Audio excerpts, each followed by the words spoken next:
Chapter 376. No matter who said it, no matter how they said it. Han Yunxi's price was 10,000 taels for 100,000 dan of grain. This price was 10 times lower than Wushu's grain shop's price. Han Yunxi calmly drank her tea, waiting for Master Lin and Master Qian to haggle. Master Lin had been doing business in the black market for so many years, but he had never seen someone haggle so fiercely without blushing. No matter how fiercely they haggled, there was a bottom line. Once the bottom line was exceeded, there was only one outcome, and that was to be kicked out by the shop owner. Master Lin flattered Han Yunxi for so long, but in exchange for such a heart-wrenching price, he wanted nothing more than to pick up a broom and scold this woman out. However, he didn't dare. Right now it was a buyer's market, not a seller's market. He was the one begging her to buy, not the other way around. Master Lin kept taking deep breaths, silently telling himself to calm down. It was business, after all, so he had to slowly grind to earn money. Compared to Master Lin, Master Qian was much calmer. He smiled and said, "Miss Hellion, let's not take drunk words seriously, okay?" What did he mean by not taking it seriously? He meant that this price didn't count, and that she should open a new one. Han Yunxi curled her lips, then 200,000 dan, 10,000 taels. This time, the calm Master Qian couldn't control himself. He angrily said, "Miss Hellion, this isn't a place for jokes." Who knew that Han Yunxi also wasn't happy? "Cold," she said, "who's joking with you? My price is 100,000 dan, 10,000 taels. It's you guys who talk too much nonsense." As Han Yunxi spoke, she looked towards Master Lin and impatiently said, "Master Lin, I've already named the price. How much can you sell it for? If it works, then it's fine. If it doesn't work, then we'll pull it over. In any case, I'm not in a hurry to buy it." If Master Lin and Master Qian knew Han Yunxi's true identity one day, and then remembered what she said today, they would definitely vomit blood and die. However, at this time, they already had no way out. Under the premise that Han Yunxi offers 100,000 dan and 10,000 taels of silver, Master Lin and Master Qian don't know what to do. If they offer a low price, they will suffer a great loss. If they offer a high price, if this woman says she doesn't want to buy and directly leaves, they will cry to death. Both of them were silent and didn't say anything. Han Yunxi didn't care what they were thinking. She didn't want to wait. "Master Lin, it's so hard to do business with you." As she spoke, she casually tossed the teacup aside and got up to leave. "Miss Hellion, please wait a moment." "Wait a moment."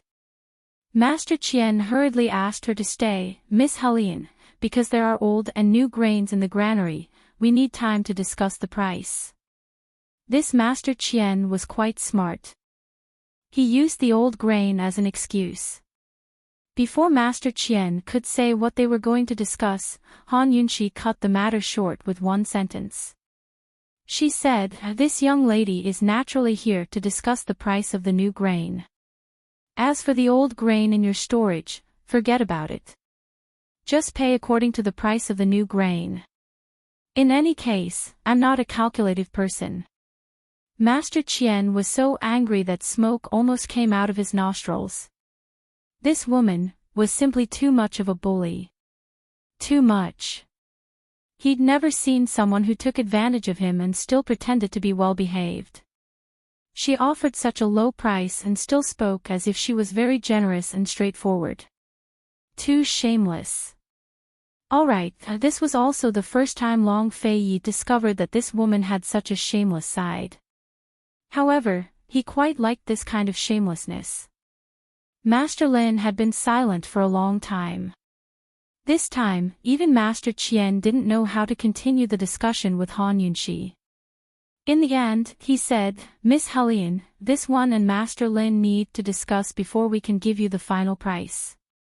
We'll have to trouble you to wait a moment." This was the rhythm of avoiding her. Han Yunqi thought, could it be that even this Master Qian couldn't make the decision? He had to ask for instructions from the higher-ups. How long? She asked seriously. Just the time it takes to brew a cup of tea. Master Qian replied. All right. I'll wait. Han Yunqi agreed easily.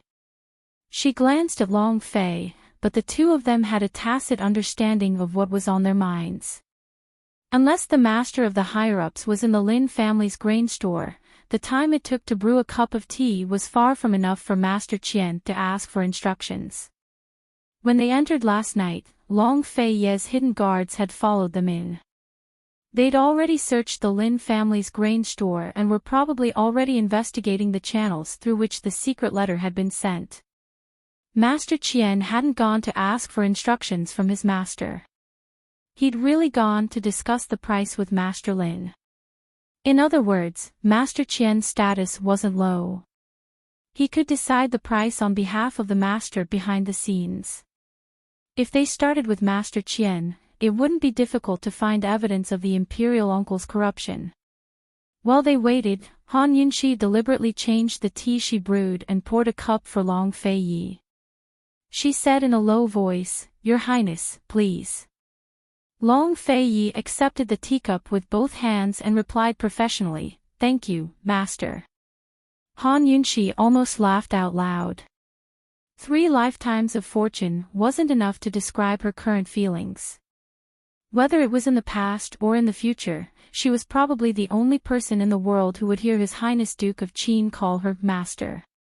Once the time it took to brew a cup of tea was up, Master Lin and Master Qian returned. Master Qian had been sent by the imperial uncle himself, so he naturally had full authority to decide the price and quantity of grain on behalf of the imperial uncle. The reason he'd left was to discuss the price and stock with Master Lin.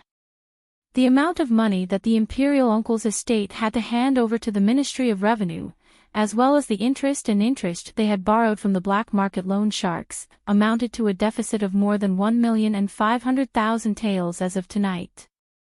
On the other hand, there were more than 3 million dan of grain in storage. Of the 3 million dan, a third was old grain and 2/3 were new grain. Not all of it had been obtained through corruption. Tianing country's harvest this year hadn't been good, so they hadn't been able to hand over much grain. Moreover, the national treasury had a limited amount to spare for disaster relief. Of the 3 million dan, the imperial uncle's estate had used his authority to buy from the rich landlords at a cheap price and hoard them until the price rose. According to Han Yunqi's price of 100,000 dan for 10,000 taels, all of the grain would only be sold for 300,000 taels. How could 300,000 taels be enough for the imperial uncle's estate to hand over to the Ministry of Revenue? After doing some calculations, Master Qian felt more and more clear-headed. He increasingly felt that Miss Hulian's price was ridiculously low. He had no idea how he'd managed to negotiate with Han Yunqi to this extent. After some discussion with Master Lin, he settled on the lowest price in his heart, 100,000 dan for 50,000 taels. 100,000 dan for 50,000 taels. If they sold all of their grain, they'd get 1.5 million taels in cash, just enough to cover the imperial uncle's deficit. This price couldn't be any lower.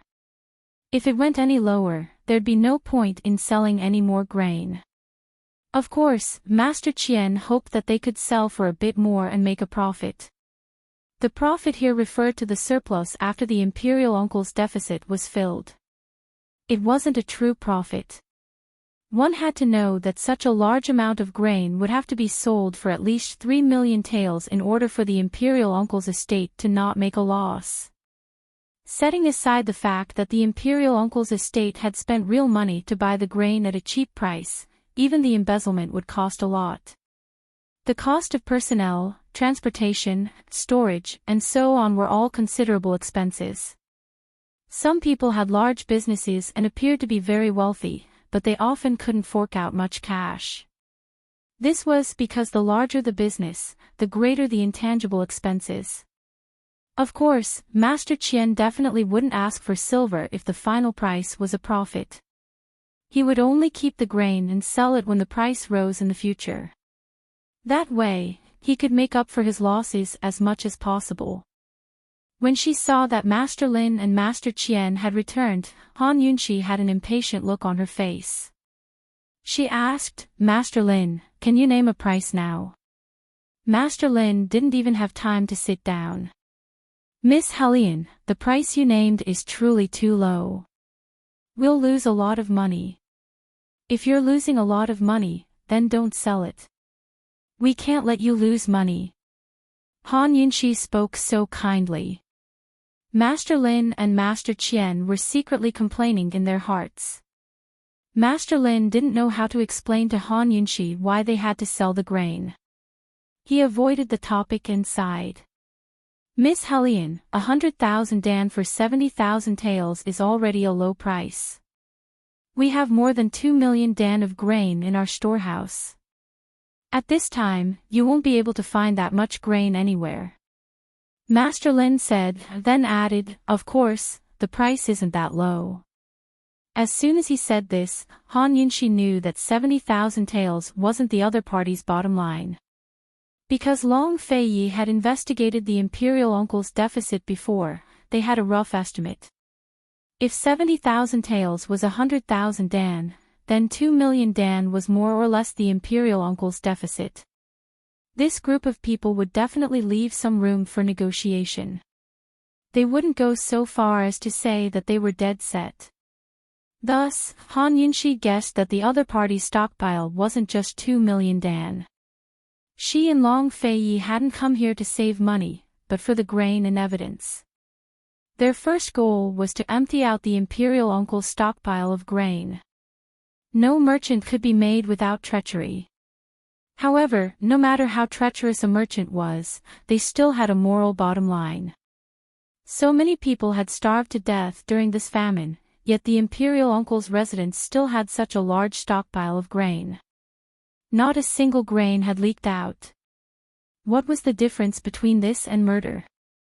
If the imperial uncle's residence dared to store even a single grain, then she dared to make sure they didn't leave a single grain behind. "Master Lin, aren't you too good at haggling?" As Han Yunqi spoke, a self-deprecating smile appeared on her face. "No, that's not right. You didn't even want to make this deal. Since you don't have any sincerity, I don't think there's any need for further discussion." As soon as Han Yunqi finished speaking, she stood up and prepared to leave. Master Lin panicked. Just as he was about to speak, Master Qian beat him to it. "Miss Hellion, your price is truly too low. How about you raise it a bit and we lower it a bit? How much can you lower it by?" Han Yunqi stopped in her tracks. "How much can Miss Hellion raise it by?" Master Lin hurriedly asked. Han Yunqi sneered when she heard this. "Will Master Lin accept it no matter how much I raise it?" Master Lin was momentarily at a loss for words. He didn't know how to respond. "Master Lin, it doesn't matter how much I raise it. The key is how much you're willing to lower it. As I said earlier, I can decide whether or not I want to make this deal." Han Yunqi made her stance clear. Master Lin looked at Master Qian, but didn't say anything else. Master Qian was just like Master Lin. He was both mentally and physically exhausted. However, he still wanted to put up a fight. After all, with such a large amount of grain, even a single tael of silver would increase the total by a lot. Chapter 377. Miss Hellion, 60,000. 60,000 is already the lowest price, Master Qian said helplessly. This time, Han Yunqi was very straightforward. 50,000. Forget it if you don't want to sell. 50,000, Master Lin and Master Qian both felt a sense of helplessness. They really wanted to know what kind of deity this girl was. She was actually so shrewd as to know their lowest price as soon as she opened her mouth. 50,000. They had to sell it even if they didn't want to. Master Qian could only pray that the imperial uncle's estate wouldn't vent their anger on him when they found out the price. Thus, the price of 50,000 taels for 100,000 dan was settled. In the end, Master Qian had to add in all the grain in the storehouse to make up for the imperial uncle's deficit. So your storehouse has more than 2 million dan. Han Yunqi's words were full of sarcasm, but unfortunately, Master Lin and Master Qian didn't catch it. Aside from feeling stifled, the two of them were most concerned about the problem of money. After careful calculation, Miss Hellion would have to pay them 1,530,000 taels in cash. They didn't know if she had such a large sum on her. If it was delayed for a day or two, then it would be over. Although it was a cash transaction, a day or two wouldn't be considered a delay. Just as Master Lin and Master Qian were worried that they would have to go through a lot of trouble with this girl, Han Yunqi smiled and said, "Master Lin, one hand for the money, one hand for the goods. This rule is correct, right?" Master Lin and Master Qian both let out a huge sigh of relief when they heard this. Master Lin quickly replied, "Yes, yes. Good. I'll have someone transport the grain. Once they're done, I'll give you the money immediately." Han Yunqi said seriously. Master Lin was frightened. The storehouse wasn't in the black market. The black market only had a small amount of grain stored there. The storehouse was above ground. Who knew how long it would take for them to transport such a large amount of grain to the storehouse? The imperial uncle's estate would have to receive the money by tonight at the latest, and by tomorrow morning at the latest, they would have to hand it over to the Ministry of Revenue. Master Lin hesitated for a moment, then put down his pride and said helplessly, "Miss Hellion, you don't know, but this one is in urgent need of money. Could you first?" Han Yunqi did it on purpose. She hesitated, "But I haven't seen any grain. It's really, Miss Hellion, I can bring you to the warehouse right now." Master Lin said anxiously. Han Yunqi and Long Fei Yi were waiting for this sentence. "Okay." Han Yunqi readily agreed. Master Lin and Master Qian personally led the way. Before long, Han Yunqi and Long Fei Yi were brought to the black market in the realm of Flame Heaven, where they boarded a horse-drawn carriage. Master Lin personally brought over 2 blindfolded black cloths. "Miss Hellion, I hope you can understand the rules of the underworld."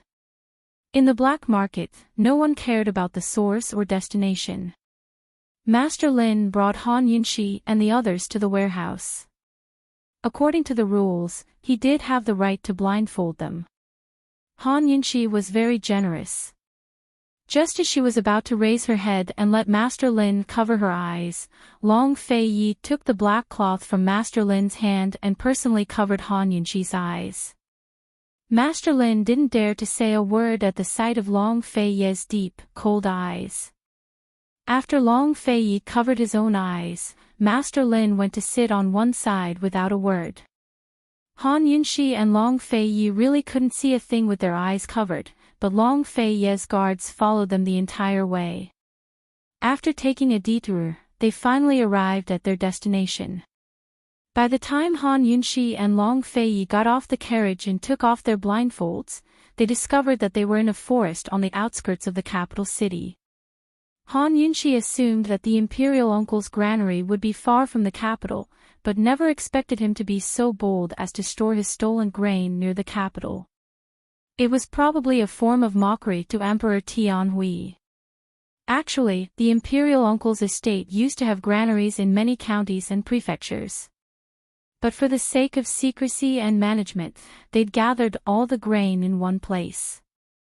This way, they only needed a single group of people to manage the granary, which meant fewer people knew about its secrets.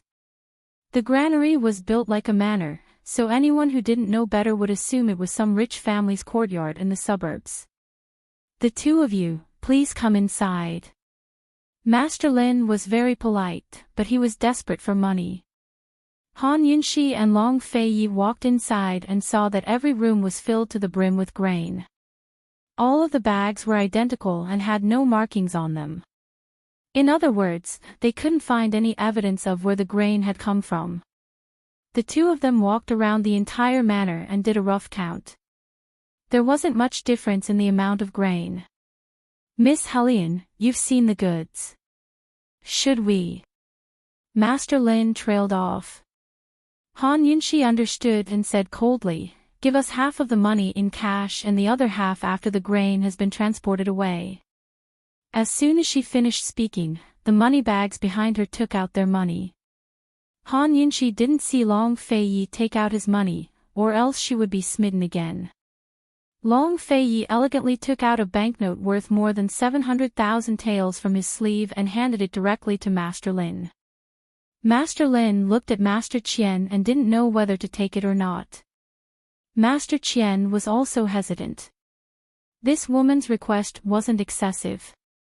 They really should transport all the grain before paying the full amount. However, they were pressed for time. Master Lin. Han Yunxi urged, not giving them any extra time to think. Master Lin couldn't help but complain in his heart. Why didn't this woman come earlier to buy the grain? Even if it was 1 day earlier, it would have been good. Han Yunxi had calculated the time accurately, so how could she come earlier? Finally, Master Qian made a decision. He said, Miss Hellion, how about this?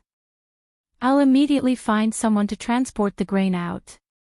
You just wait here and we'll settle the money today. How about it? Han Yunxi pretended to ponder for a moment, then smiled and agreed, that's fine too. Don't know where Miss Hellion wants to transport the grain. Master Qian asked again. The Qin family temple in the southern suburbs. You can directly go there.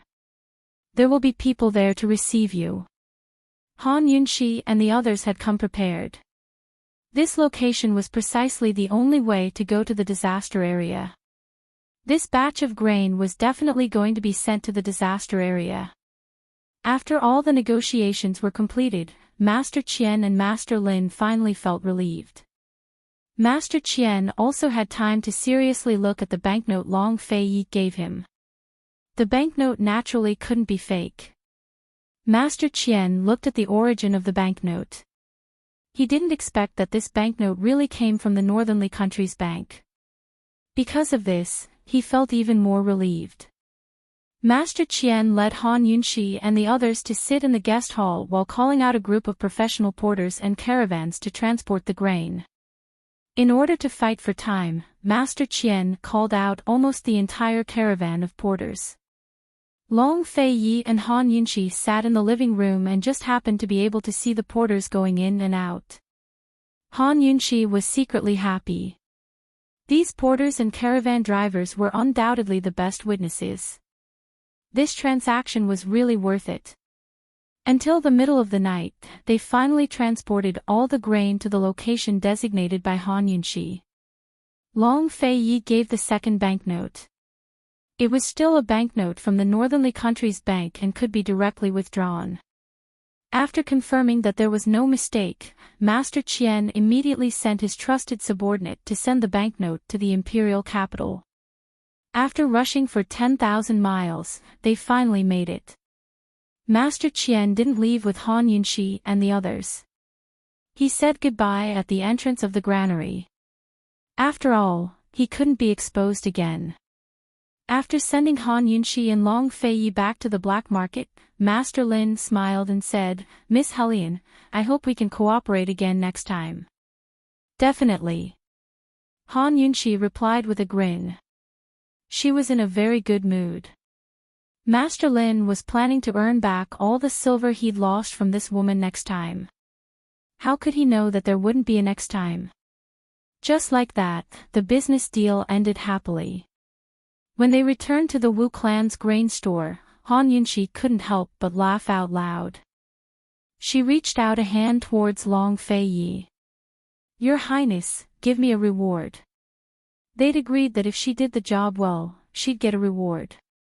Long Fei-yi knew that Han Yunxi could do things well, but he never expected her to do it so well. No one could be a better trap than this woman. If the imperial uncle's estate collapsed one day, it'd definitely be because of this woman. Chu Shifeng, Uncle Wu, and the rest were all present.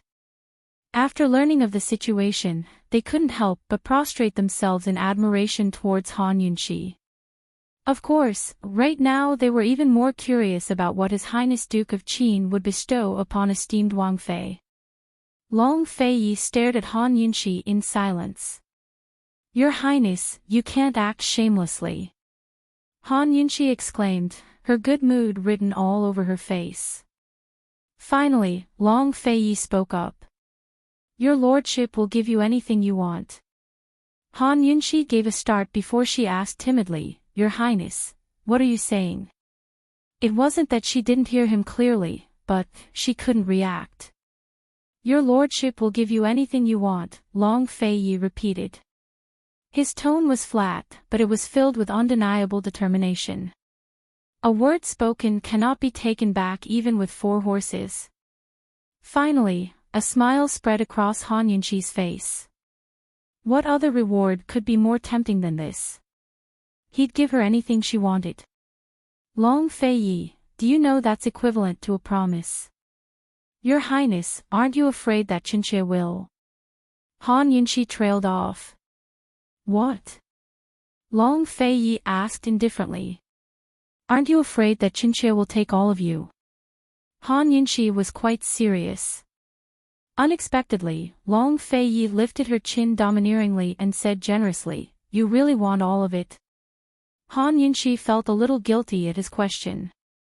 She was practically all-powerful in the Lin clan's grain store, but in front of Long Fei-yi, she was always like a little girl. Han Yunxi didn't dare to answer for a long time. Finally, Long Fei-yi said, "Think carefully before you answer." His all. What did his all include? Including his power, his wealth, his status, his past, his present, his future, and his secrets. Had Han Yunxi ever thought about it seriously? For some reason, Han Yunxi suddenly felt the atmosphere grow heavy. She smiled and said, "All right, Qinxie will think it over carefully." Long Fei-yi finally released her and said, "When the Ministry of Revenue delivers the money tomorrow, we'll set out for the disaster areas." Originally, the Ministry of Revenue was in charge of the money from the charity auction, but Emperor Tianhui had appointed Long Fei-yi as the imperial envoy for the disaster areas. Thus, the money was returned to Long Fei-yi's hands. In other words, the money that Manager Qian had taken from Long Fei-yi today would go back to Long Fei-yi. If the imperial uncle knew about this, he'd probably be angry enough to bleed from his 7 orifices. That very day, Long Fei-yi and Han Yunxi settled down in the black market. But the next day, the Ministry of Revenue didn't even deliver the money before bad news arrived. Chapter 378. The money from the Ministry of Revenue hadn't even arrived when Han Yunxi and the rest received bad news. Rumors were spreading all over the country that His Highness Duke of Qin had no way to save the famine victims, so he'd purposely delayed his journey to the disaster areas. This was the hottest topic in the 3 disaster areas. Some even began to slander His Highness Duke of Qin for embezzling the silver from the charity bazaar. Instead of buying food with the money, he'd indulged Qin Wangfei in all sorts of extravagant spending. Han Yunxi's mouth twitched at the news. Aren't these rumormongers a little too impatient? There were a total of 7,400,000 taels of silver from the charity bazaar. Of the remaining 5 million taels, Long Fei-yi's own money came from the imperial uncle's estate. He still hadn't sent over half of the silver. Now they were accusing them of embezzling the money. That was an insult to His Highness Duke of Qin. Was it worth it to embezzle 1 or 2 million taels of silver? Han Yunxi didn't know if she should feel unlucky or honored. Fine, she gave Long Fei an open-minded smile and said, Your Highness, Chinchia is a femme fatale. I've harmed the country and its people. Long Fei only glanced at her, disdaining to express his opinion. Han Yunxi's bracelet alone was worth an entire country. Was the 1 or 2 million taels he'd embezzled enough to feed Han Yunxi to eat, drink, and play?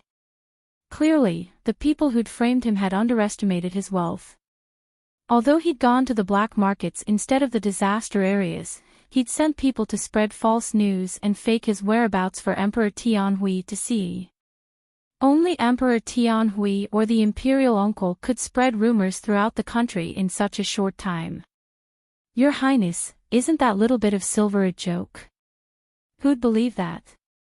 Even Chu Shifeng knew how to calculate the cost. But Wu Shu only said, Your Highness, it'd be great if the common people could tell right from wrong. Rumors are fiercer than tigers. What a vicious move. Uncle Wu's words did not mean to belittle the commoners. It was just that the commoners had limited access to information, and the truth they knew was even more limited. It was human nature to echo the opinions of others. Therefore, no matter how ridiculous the rumors were, they would spread. As they spread, they would become true, and as they spread, they would become history. Therefore, the pen of the literati and the mouths of the commoners were both knives that could kill without leaving a trace. It wasn't a secret that the imperial court hadn't done its best in providing relief, so it was no longer a secret that their grain had been stolen. Under these circumstances, the people of the disaster areas were all dissatisfied with the imperial court. Why would they care about the open and veiled struggles between His Highness Duke of Qin and Emperor Tianhui? In their eyes, His Highness Duke of Qin was the imperial envoy for disaster relief and represented the imperial court. Once the news of the Duke of Qin's corruption continued to spread, there was a high chance that a riot would break out. Hearing Wu Shu's words, Chu Shifeng immediately added, Your Highness, as this subordinate sees it, their next step will be to incite the disaster victims to revolt. Han Yunxi nodded approvingly. The battle for the hearts of the people had just begun. Your Highness, according to this concubine's understanding, of the 3 disaster areas, South Ning County's situation is the most serious and the people there are the most ferocious. Han Yunxi said seriously. You know. Long Fei was surprised. Chinchia didn't know which region Your Highness was going to go to first, so I did some research, Han Yunxi replied honestly. As expected, this woman was an excellent assistant. Although he hadn't given her any orders, she still took care of everything. Long Fei gave Han Yunxi a long look that made Han Yunxi uneasy. Chu Shifeng, starting tomorrow, conceal all of your lordship's movements. Go to South Ning County in secret and deliver 1.5 million dan of grain there. Split the rest evenly between the other 2 regions and send them all under secret escort. Long Fei instructed. Han Yunxi was amused by his words. Long Fei was the most treacherous of all. The rumors had already spread like wildfire, but he'd even faked his own movements. Once all of his movements were concealed, even Emperor Tianhui wouldn't be able to find him. Heaven knows what kind of rumors would spread then. Long Fei was adding oil and vinegar to his own flames.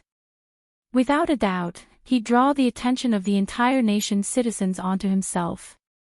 Under these circumstances, if he personally delivered grain to the disaster areas to clear his name, it'd cause a stir throughout the country.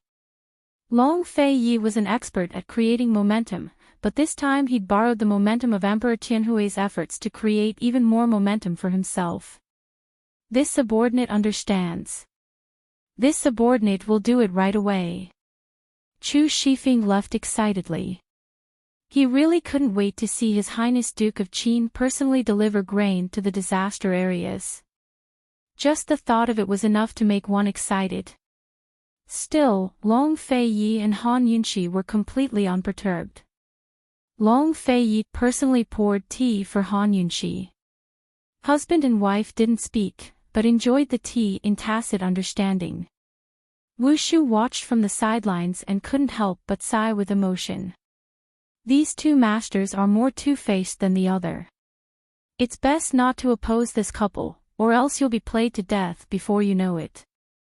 The next day, Long Fei Yi and Han Yunxi personally went to the southern suburbs to secretly deliver grain to South Ning Prefecture. Meanwhile, the carriage that had disguised itself as them suddenly vanished without a trace. Very soon, Emperor Tianhui and the imperial uncle received the news.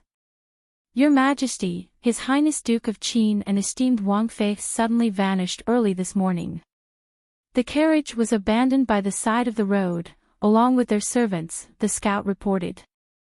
A complicated look flickered past the imperial uncle's eyes. The Duke of Qin, no matter what tricks he's playing, he's doomed this time.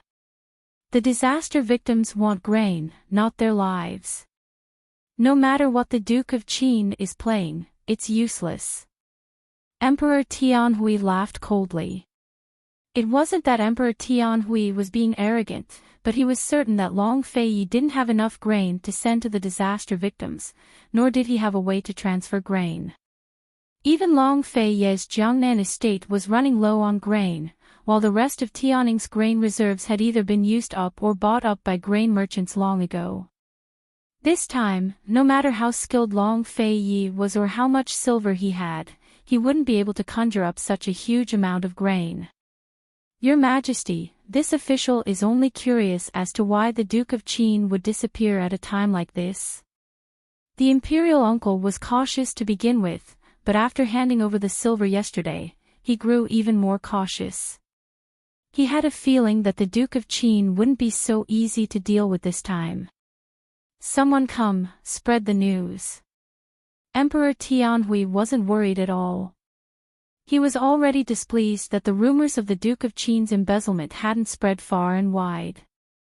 This time, he wanted all of Tianning country to boil over the news. For a long time, the two words Duke of Qin were inviolable among the civil and military officials, the imperial family, and the common people. This time, he wanted Long Fei to lose all standing and reputation. He wanted him to know that those who made an enemy of imperial power would never have a good ending. The imperial uncle didn't say much. He'd already sold off all the grain he'd embezzled.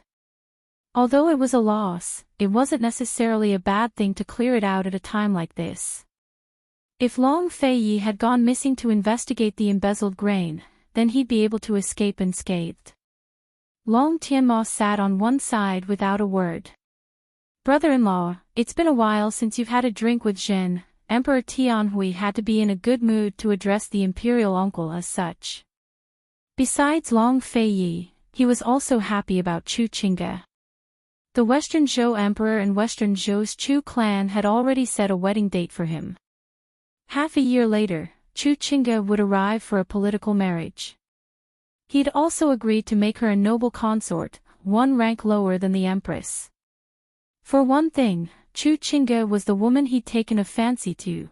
For another, she was born in Western Zhou's strongest military estate. Her marriage would be a great help to him. Your Majesty's favor is better than deference. This humble official will accept your wishes. The imperial uncle said respectfully. He secretly shot a glance at the silent Long Tianma, but Long Tianma pretended not to notice. As the crown prince, he should curry favor with his imperial father while he was in a good mood. Unfortunately, Long Tianma wasn't in a good mood either. Imperial father, Ken still has some business to take care of, so I won't disturb you any longer, he said mildly. Any news from General Mu's estate lately? Emperor Tianhui asked. Everything's as usual. Ken just went to the training grounds with the young general yesterday, Long Tianmo replied honestly. Mu Qingwu had been in a bad mood for days because of the betrothal gifts and wedding ceremony. He'd only agreed to see him yesterday. Emperor Tianhui didn't ask any questions, but waved a hand to dismiss him. Long Tianmo left just like that, leaving a trace of displeasure in the imperial uncle's eyes. It wasn't easy to stop him even if he wanted to. Not only his own son, but even the crown prince had been taught a harsh lesson by him for the charity auction. The crown prince was the heir apparent while he was a subject, but the crown prince still called him uncle in private. He was the crown prince's only support. If it wasn't for him, the crown prince would never have married Mu Luiyue or turned over a new leaf. Of course, the imperial uncles supported the crown prince not because of their blood relations, but because the crown prince was also the imperial uncle's guarantee for his future. Otherwise, the imperial uncle's estate would be the first to fall as soon as the heir apparent was replaced. The imperial uncle drank with Emperor Tianhui while thinking about Chu Qingge's marriage alliance. Currently, there were only 2 noble consorts left in the imperial palace. One was noble consort Shui from the imperial uncle's estate, while the other was General Ning's younger sister, noble consort Ning. Once Chu Qingge arrived, the battle for the empress's position would begin. If Chu Qingge became empress and gave birth to an imperial son, the battle for the crown prince might follow. Long Tianma allowed the imperial uncle to ponder all sorts of things while Mu Luiyue annoyed him to the core. Long Tianma wasn't in the right state of mind, because Mu Luiyue had thoroughly annoyed him. As soon as Long Tianma returned to the Eastern Palace, Mu Luiyue came to greet him. "Your Highness, you've returned. Qinxie has prepared white fungus, lotus seed, and jujube soup. Your Highness, withdraw." Long Tianma waved his hand impatiently, too lazy to listen. Mu Luiyue's happy expression immediately turned to one of grievance. "Your Highness, Qinxie personally boiled it for a long time." Long Tianma didn't bother to reply. If not for the sake of the general's estate, he would have sent this woman to the western mountains to serve his imperial mother long ago. Seeing that Long Tianma was about to leave again, Mu Luiyue couldn't help but chase after him. "Your Highness, Qinxie heard about His Highness Duke of Qin's embezzlement too. From what Qinxie knows of Han Yunxi, this matter must be." Long Tianma stopped in his tracks and warned, "You don't have the right to talk about the Duke of Qin and Qin Wangfei's matters. Next time this crown prince hears something like that, be careful that I don't punish you for interfering with the imperial harem." Chapter 379. With Long Tianma's warning, Mu Luiyue immediately froze in place. She felt so wrong that she wanted to rush over and quarrel with Long Tianma. What did she have to do to satisfy him? These days, no matter how much she tried to curry favor with him, he never even looked her in the eye. She originally wanted to join forces with Long Tianma to deal with Han Yunxi, but who knew that Long Tianma wouldn't even give her a chance? She originally thought that marrying into the Eastern Palace would be a turning point in her life, but who knew that after being married for less than a month, she would be cast aside like an abandoned wife. On the day of her wedding, Long Tianma disappeared before night fell. It was supposed to be a beautiful wedding night, but she was left alone in an empty room, crying alone. That was fine. But who knew that the Empress Dowager didn't send anyone to retrieve the white handkerchief the next day? Thinking back to when Han Yunxi got married, she and her sisters had made a bet on whether or not Han Yunxi would have a white handkerchief. She had even waited with Princess Chongping for Han Yunxi to be humiliated by the Empress Dowager. Who knew that she would end up like this today? The Empress Dowager didn't even investigate her. The Empress Dowager clearly knew that Long Tianma didn't touch her and tacitly agreed to it. For a woman, what could be more humiliating than this? If she had known earlier, she would have listened to her father. She wouldn't have used death to force her father to agree to this marriage. The more Mu Luiyue thought about it, the more wronged she felt. Why was it that Han Yunxi, who had no background at all, was able to obtain His Highness Duke of Qin's favor? The only thing she was thankful for now was that she had a powerful maternal family as her backing. Long Tianma wouldn't really do anything to her. However, Long Tianma was still the heir apparent. One day, he would ascend the throne. At that time, even the general's estate wouldn't necessarily be able to contain him. Thinking of this, Mu Luiyue felt even more insecure. She thought that her last bargaining chip was to have a child, a boy. In the face of someone she didn't like and didn't like her, she had to find ways to beg for a child. Was this Mu Luiyue's retribution? Mu Luiyue hated Han Yunxi all the time. Unfortunately, Han Yunxi had long forgotten her. Cough cough, this wasn't because Han Yunxi was magnanimous and didn't hold a grudge, but because she had already taken her revenge. At this time, Han Yunxi and Long Feiyi were in the same carriage, transporting more than 1.5 million dan of grain to the direction of the South Ning Prefecture, the disaster area.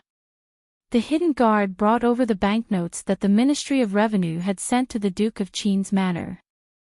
Although there were only a few banknotes, each banknote had a large face value. There was a total of over 7 million taels.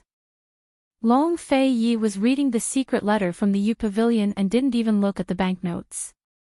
He took them and casually handed them to Han Yunxi.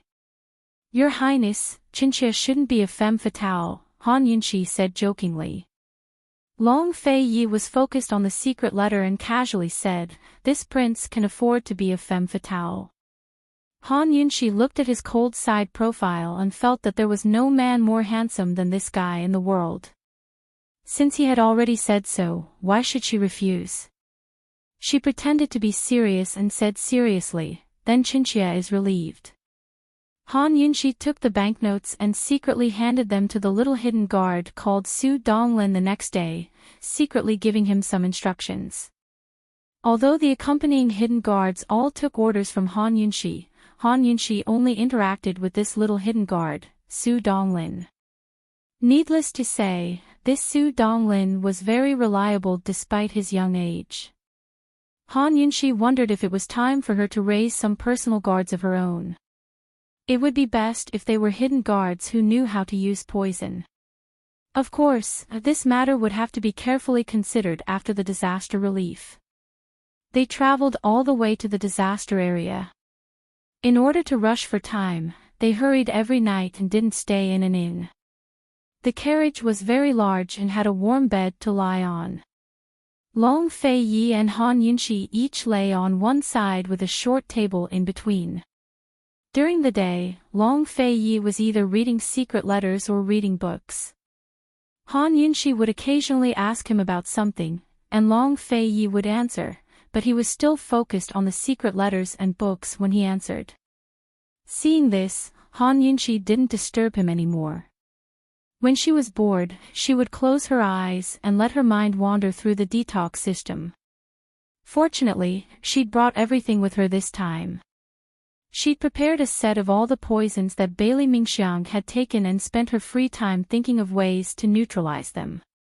If all the poisons were mixed together, the detox system would only need a minute to create an antidote. Unfortunately, these poisons weren't just mixed together. They were mixed together in Bailey Mingxiang's special body. Han Yunxi took Bailey Mingxiang's special blood and mixed it with her own normal blood, hoping to create something useful for research. She also brought along the poison orchids she'd found in the poison sect's underground palace, but she didn't have time to think about them for now. Ever since she'd left Long Feiyi's perplexing butterfly illusion to her, Long Feiyi hadn't asked about it again. However, she was still very concerned about it. However, Bailey Mingxiang's matter was more urgent than the perplexing butterfly illusion. Han Yunxi spent a lot of energy wandering through the detox system during the day, so she slept especially soundly at night. Often, she wouldn't wake until the sun was high up in the sky.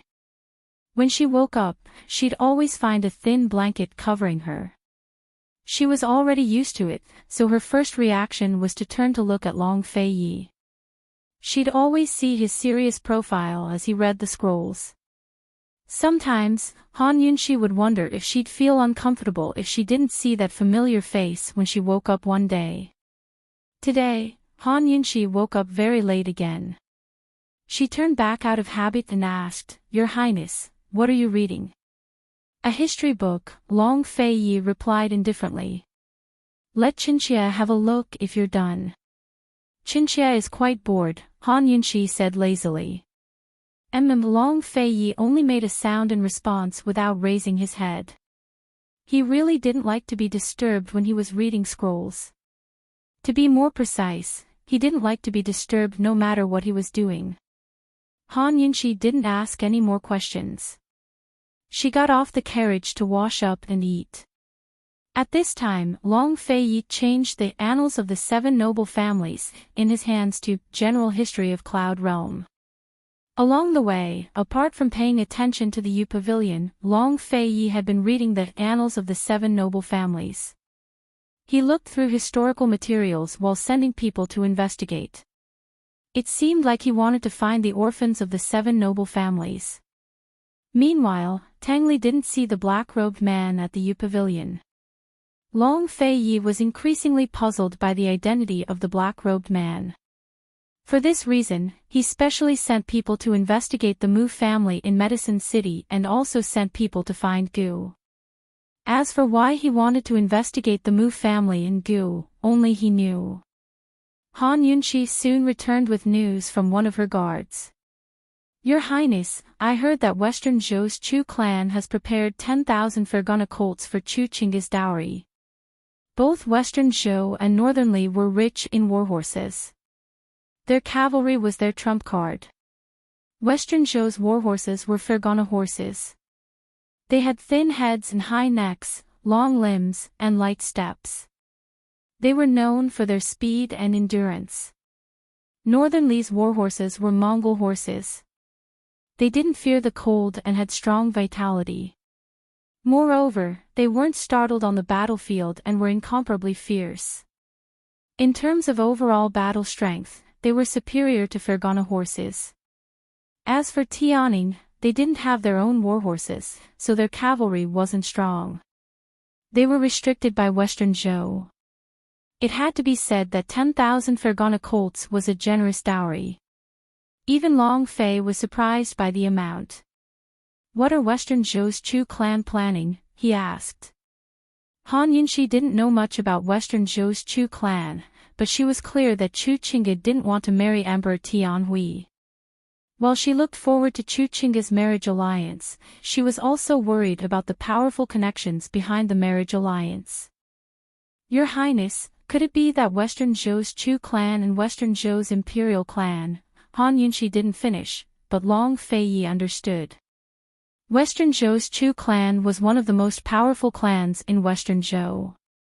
The Western Zhou emperor would definitely be on guard against them, so it was very possible that they were using Chu Chinga to seek outside help.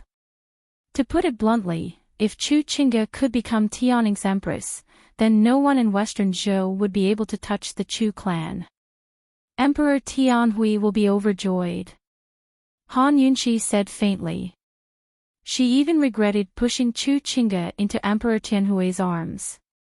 But Long Fei only laughed coldly. Not necessarily. Great General Ning was in charge of Tianning's cavalry. Consort Ning, one of the four noble consorts, was his younger sister. If Chu Chinga wanted to fight for the position of empress, Consort Ning would be a formidable opponent. The relationships here were very complicated. After listening to Long Fei's explanation, Han Yunshi felt the same way. Emperor Tianhui really would have a headache. Han Yunshi had no idea how Chu Chinga's marriage alliance would affect the Duke of Qin's estate. In any case, it would happen in half a year's time. It was better to take care of the matters at hand first. She took out a pile of medicine and gauze from her medical pouch and smiled. Your Highness, I've changed your bandages.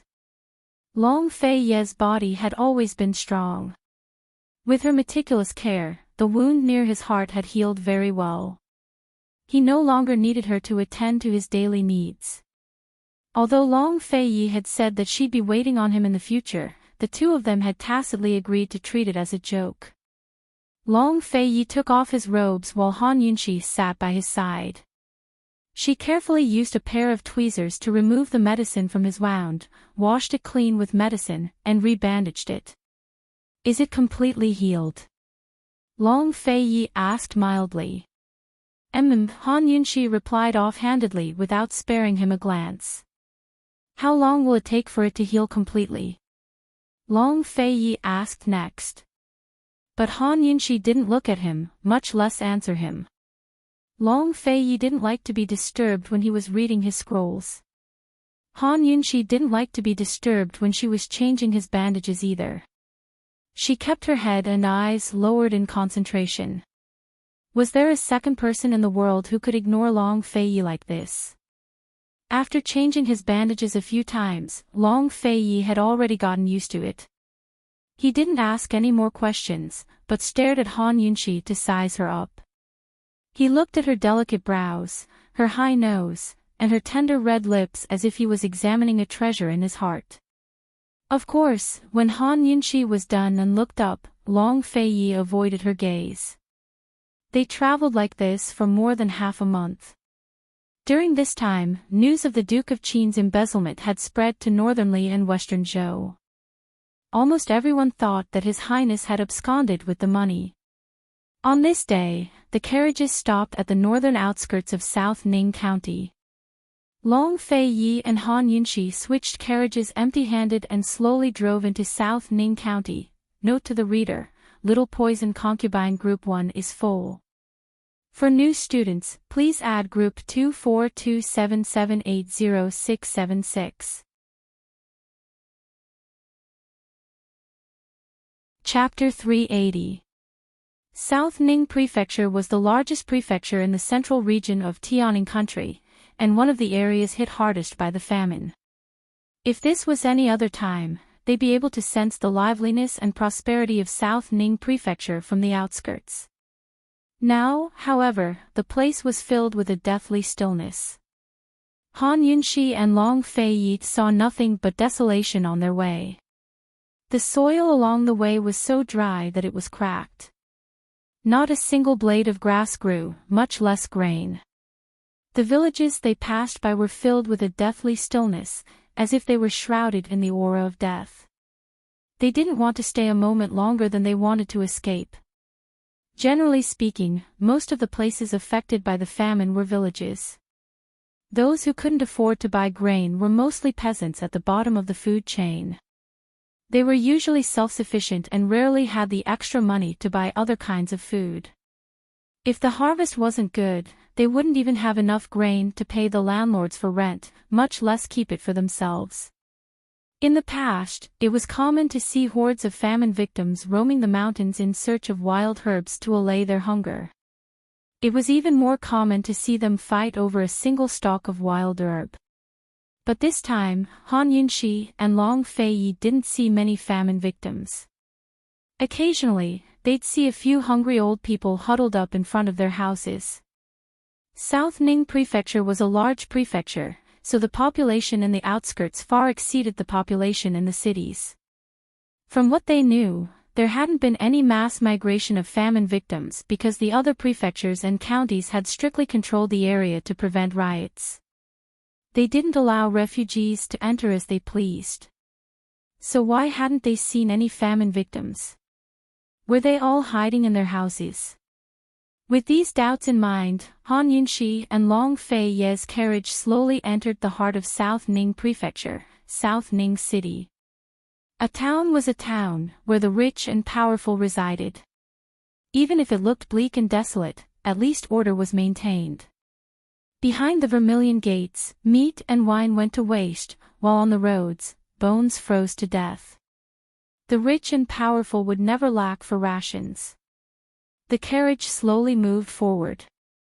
Long Fei was taking a nap with his eyes closed. Han Yunshi looked out of the window and saw that the street was less bustling, but it was still clean and tidy. There were still pedestrians on the road, but there were fewer of them. Although they had changed carriages, Long Fei and Han Yunshi still did not reveal their whereabouts. Many people passed by the carriage, and some even glanced at it. However, they did not know that the people sitting in the carriage were the imperial envoys sent by the court to provide disaster relief. They were also the most talked about figures in the country, His Highness Duke of Qin and Qin Wangfei. Long Fei-yi and Han Yunxi were walking in the direction of the prefectural governor's manor. Who would have thought that as they walked, a carriage would suddenly rush over from the front, causing a commotion on the street. Out of the way. Step aside. Get out of the way.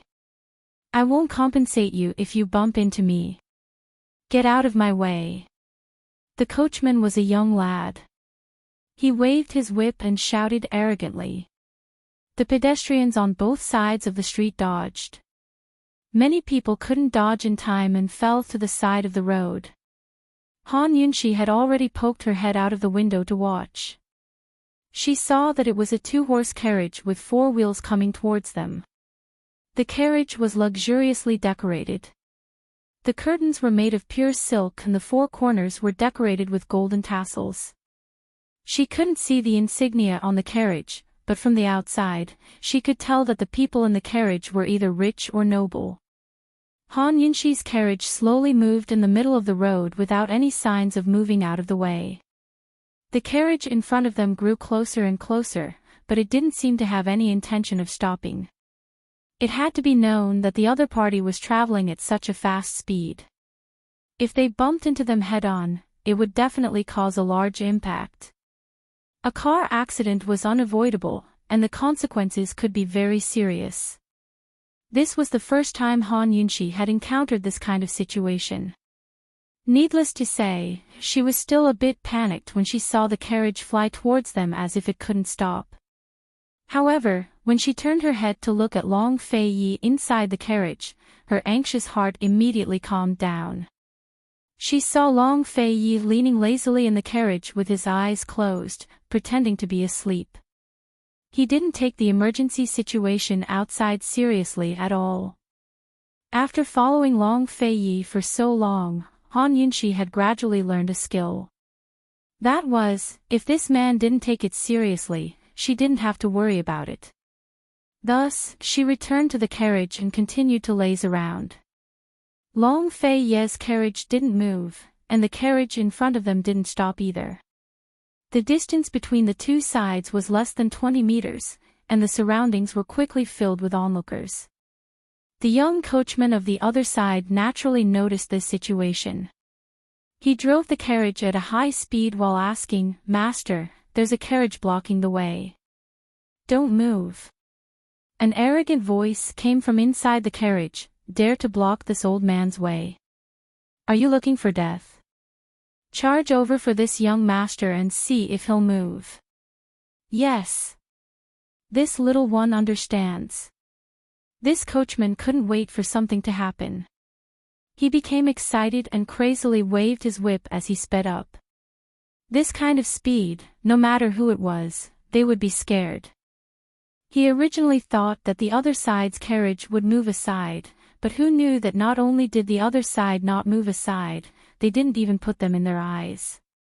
They still maintained their original speed and drove on at a moderate speed. Gradually, the distance between the two carriages got closer and closer, and the surrounding onlookers trembled with fear. The coachman finally got scared and said anxiously, "Master, they're still not stopping. What should we do?" A young master came out of the carriage. He was dressed in brocade and looked very noble. In such an urgent situation, he wasn't afraid. He glanced at the carriage in front of them and said disdainfully, "Force them to stop. This young master doesn't believe that there's anyone who isn't afraid of death." As he said that, he took the whip and reins from the coachman and drove the carriage himself. He actually sped up and rushed over aggressively. This scene was really thrilling. With this momentum, a collision was inevitable. The surrounding onlookers couldn't take their eyes off of it, afraid that they would miss the scene of the collision. The distance kept shrinking. The young master's expression gradually turned serious and focused, while Long Fei-yi's coachman's expression remained calm. Only 6 meters left. They could all see each other's expressions. 3 meters, they're about to collide. Only 2 meters left. Soon, they're about to collide. If they didn't move aside, it would really be too late. Everyone couldn't help but hold their breaths, waiting to see Long Fei Ye's carriage move aside at the last moment. Who knew that at the most crucial moment, seeing that the carriage was about to collide, Long Fei Ye's carriage still didn't move aside and continued to move forward. Heavens! Both sides' horses were about to collide. Could it be that they were really going to, suddenly? At this critical moment, the young master suddenly grabbed the reins with both hands. No one knew how much strength he used, but he managed to forcefully turn the horse's head around. The two horses raised their front hooves and the entire carriage immediately stopped. It tilted back and formed a 90-degree angle with the ground. One couldn't help but praise this young master's driving skills. It was really amazing. In such an urgent situation, he was actually able to stop and didn't flip the carriage. The horses neighed a few times and quickly landed on the ground. Everyone sucked in a breath of cold air, rejoicing for both sides of the carriage. Many people even praised the young master's driving skills. But the young master was scared out of his wits. His face was deathly pale, and the hand holding the reins was still trembling. One must know that he had rushed over just to force the other side to stop, to force them to move aside. He originally thought that the other side's carriage would move aside at the last moment, but who knew that they actually didn't move aside? He had done too many such things on the road. It had always been others who were afraid of him, but he had never seen anyone who didn't care about their lives. The carriage was right in front of them. Long Fei Ye's coachman had no choice but to stop. The two carriages were really facing each other. Although the young master was scared out of his wits, he quickly became tyrannical. He turned his horse around and faced Long Fei Ye's carriage. He waved his whip and pointed at the coachman, scolding, "Did you not bring your eyes out? How dare you not move aside when you see this young master's carriage?" He didn't care whether the people in the carriage wanted their lives or not. In any case, within South Ning County's sphere of influence, anyone who met him would have to move aside. The consequences of not moving aside were very serious. The surrounding onlookers were frightened and worried for Long Fei Ye's carriage. One must know that this young master was none other than the treasured son of South Ning County's governor, Nangua Jun. This guy relied on his father's position as the governor of the county. Since young, he had been tyrannical in South Ning County and was privately called the Crown Prince of South Ning County. There was a saying in South Ning County that one would rather offend the governor than offend the governor's son. In the face of Nangua Jun's arrogance, the coachman was calm and collected. "Young master, this one doesn't know you. Please move aside." As expected of one of Long Fei Ye's men. Even if he was just a coachman, his words and actions were calm and very well-mannered. "Ha ha ha, there's actually someone who doesn't know this young master. This must be your first time in South Ning." Nangua Jun laughed loudly. "Young master, who you are has nothing to do with this one. My master has important matters to attend to. Please move aside." This was the second time the coachman asked him to move aside. Nangua Jun's face was filled with disbelief. He looked at the surrounding crowd and laughed loudly. "Did you hear that? He actually asked this young master to move aside." Everyone laughed foolishly. When Nangua Jun had enough of laughing, he raised his chin and coldly looked over. He sternly warned, "Who is in the carriage? Get out immediately or this young master won't be polite." Who knew that the coachman still didn't take it seriously and turned to report, "Master, he won't move aside." Under everyone's watchful eyes, Nangua Jun was completely ignored.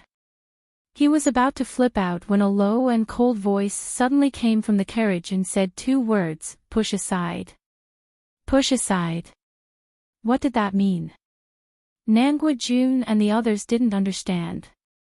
The coachman suddenly raised his whip and whipped the white horse. This white horse seemed to have a mind of its own as it stamped its feet and prepared to charge. After the coachman whipped the white horse a second time, it exploded with astonishing strength and charged forward without caring about the things in front of it. The man didn't react, but Nangua Jun's horse did. The two horses hurriedly fled to the left and right. Long Fei Ye's white horse charged forward and crashed into the shaft of the carriage with a bang. It actually broke the shaft of the carriage. With the shaft broken, the two horses fled in panic. Nangua Jun and the coachman fell to the ground, dumbfounded. Only then did they understand what "push aside" meant. The surrounding crowd was shocked. Nangua Jun was so arrogant and overbearing, so aggressive, but he didn't dare to actually crash into the carriage. He even braked at the last moment. Who knew that the other party would actually crash into them? Even if they didn't care about the horses or the carriage, they still had to care about their lives. Everyone was still stunned when that cold voice came from the carriage for the second time. "Old Lin, why aren't you leaving?" Chapter 381. The cold voice caused the surrounding temperature to drop several degrees.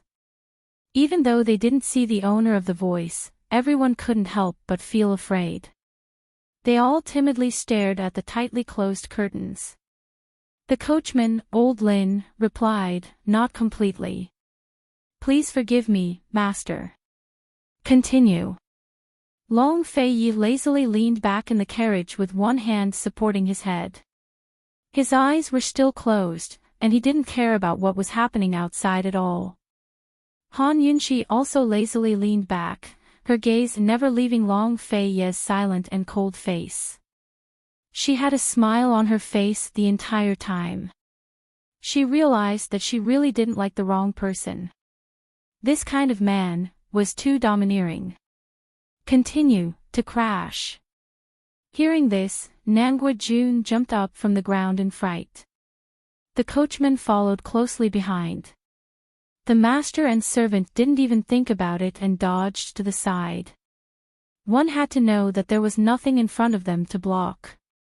If they continued to crash, they would definitely be sent flying by the white horse. Looking at that tall horse, just thinking about it made them feel terrified. Just as Nangua Jun and his servant dodged, Old Lin directly drove the carriage over. With a bang, the carriage was smashed into pieces, sending debris flying in all directions. The two masters in the carriage didn't even show their faces. The coachman also didn't turn around. He continued at his original speed, calmly and elegantly driving forward. Everyone was stunned. This was the first time they saw such a domineering person, and also the first time they saw such a domineering and elegant person. Who exactly was inside the carriage? Nangua Jun looked at the scattered debris and stared blankly for a while before he recovered. He kicked the coachman and immediately roared, "Why aren't you calling people over? Preposterous, preposterous."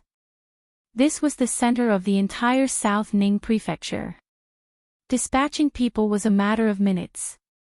Once Nangua Jun gave the order, rows of officials rushed out from all directions and surrounded Long Fei Ye's carriage. Seeing the carriage stop, Nangua Jun swaggered out and fiercely whipped the air. He angrily said, "Listen carefully, this young master is called Nangua Jun. South Ning Prefecture's young master. You dare to crash into this young master's carriage? You must be tired of living." The coachman, Old Lin, was impatient. He coldly said, "Young Master Nangua, my master is not someone you can afford to offend. Get out of the way." This young master wants to see just what kind of person this young master can't afford to offend. As soon as Nangua Jun finished speaking, he waved his hand. More than 10 officers and soldiers from both sides moved forward together, intending to arrest them. Unexpectedly, before they could even get close to the carriage, a slender and fair hand suddenly stretched out from the carriage. The hand was holding a golden token, and on the token was a mighty and domineering Qin character. Seeing this, all the soldiers stopped in their tracks and froze on the spot. Aside from His Highness Duke of Qin, who else would dare to carve the word Qin on a command tablet? Oh my God! His Highness Duke of Qin was in the carriage. His Highness Duke of Qin, who had been missing for so long, had actually come. In an instant, all of the soldiers fell to their knees and cried in unison, "Long live your Highness Duke of Qin." The surrounding crowd quickly followed suit and knelt on the ground. Everyone was shocked and fearful. Nanguijun was completely dumbfounded. His legs gave way and he also fell to his knees. He opened his mouth, but didn't know what to say. The Duke of Qin, forget about him, even his father, the prefectural governor, couldn't afford to offend him. What should he do? Nanguijun was dumbfounded, his mind blank. What should he do? He'd caused a disaster. While everyone was kneeling, Long Feiyi finally alighted from the carriage. He personally helped Han Yunxi down. Only now did everyone realize that esteemed Wang Fei had come with them. Nanguijun really wanted to raise his head and see His Highness Duke of Qin's true appearance, but he didn't dare. He could only kneel in place, trembling. Long Feiyi held Han Yunxi's hand and walked over to Nanguijun step by step. Nanguijun was so scared that his head almost fell to the ground. "Can this prince afford to offend you?" Long Feiyi asked. Nanguijun didn't dare answer. He almost cried out, "Your Highness Duke of Qin, spare me. Spare me. You also know that this prince wants your life." Long Feiyi asked with interest. Nanguijun was scared out of his wits. He repeatedly kowtowed and begged, "This lowly one was wrong, this lowly one was gravely wrong. Your Highness Duke of Qin, please spare this lowly one this time.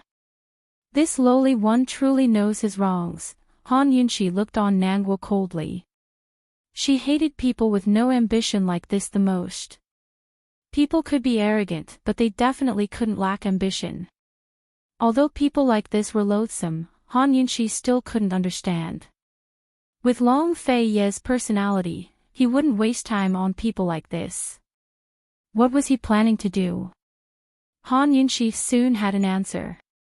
Long Fei said coldly, "Your lordship can spare you if you want," but, before he could finish, Nanguijun hurriedly said, "As long as your highness spares this lowly one will agree to anything.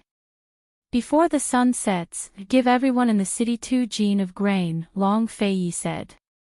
Nanguijun felt like he'd been struck by lightning at these words. He gaped, while the commoners and even the soldiers almost screamed. 2 jin of grain for each person was a beautiful dream at the end of a famine. South Ning Prefecture was a disaster area, but the provincial governor would definitely be able to get his hands on grain. For one thing, the provincial governor's estate would definitely have grain stored up, and so would the minor officials in the various towns and villages. These grains were either used to exploit the peasants, or sent down by the corrupt imperial court for disaster relief. Amidst their excitement and surprise, the commoners began to question the rumors from before. They all said that His Highness Duke of Qin had embezzled and abandoned the disaster victims. But they'd seen and heard things with their own eyes. His Highness Duke of Qin had forced the provincial governor to spit out his embezzled grain on his first day in South Ning Prefecture. Who among Tianning's civil and military officials had such ability and boldness? "What, you can't do it?" Long Feiyi said as he elegantly raised his foot to step on Nanguijun's head. This action was full of humiliation and simply went too far. If this was any other time, everyone would think that His Highness Duke of Qin was being unreasonable and bullying. But right now, the commoners and even the soldiers who'd been bullied by Nanguijun were all secretly cheering in their hearts. Many of them even hoped that His Highness Duke of Qin would stomp harder. With his life at the mercy of another's foot, Nanguijun wouldn't dare say no, even if he had the gall to do so. "Your Highness, this one can do it, can do it. This one will do it right away." Nanguijun didn't think too much. In any case, he knew that there weren't many people in the city. If each person was given 2 jean of grain, his father would definitely be able to get his hands on it. A few months ago, the National Treasury had distributed a large batch of grain to South Ning Prefecture. The higher-ups had embezzled some of it, and so had his father. The remaining third had been distributed from the provincial governor's estate to the various counties and villages, where some had been embezzled. If his father didn't have enough grain on hand, he could ask the leaders of the various counties and villages for more. What if you can't hand over the grain before sunset? Long Fei Yi asked. The crowd was deathly silent. Everyone subconsciously stood on His Highness Duke of Qin's side, waiting for Nangua Jun's answer. They were afraid that they'd miss a single word. After all, this concerned everyone's rations.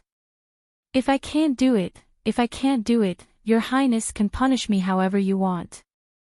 Nangua Jun hastily promised. How will you punish me? Long Fei Yi asked again. Nangua Jun thought for a moment, then said, I'll pay with my life. How much is your life worth? Long Fei Yi asked again. To the side, Han Yunxi, who'd been keeping her composure this entire time, was bewildered. Long Fei Yi had always been a man of few words, so why was he spouting so much nonsense today? What did he want to do? Nangua Jun also knew that his life wasn't worth much in front of His Highness Duke of Qin. After some thought, he simply said, and my father's life. As soon as he said this, Han Yunxi immediately understood. Long Fei Ye's target was the prefectural governor. She chuckled. Nangua Jun, you're truly rebellious. What kind of son would use his father's life to make a promise? Unexpectedly, Nangua Jun actually spoke with righteous indignation.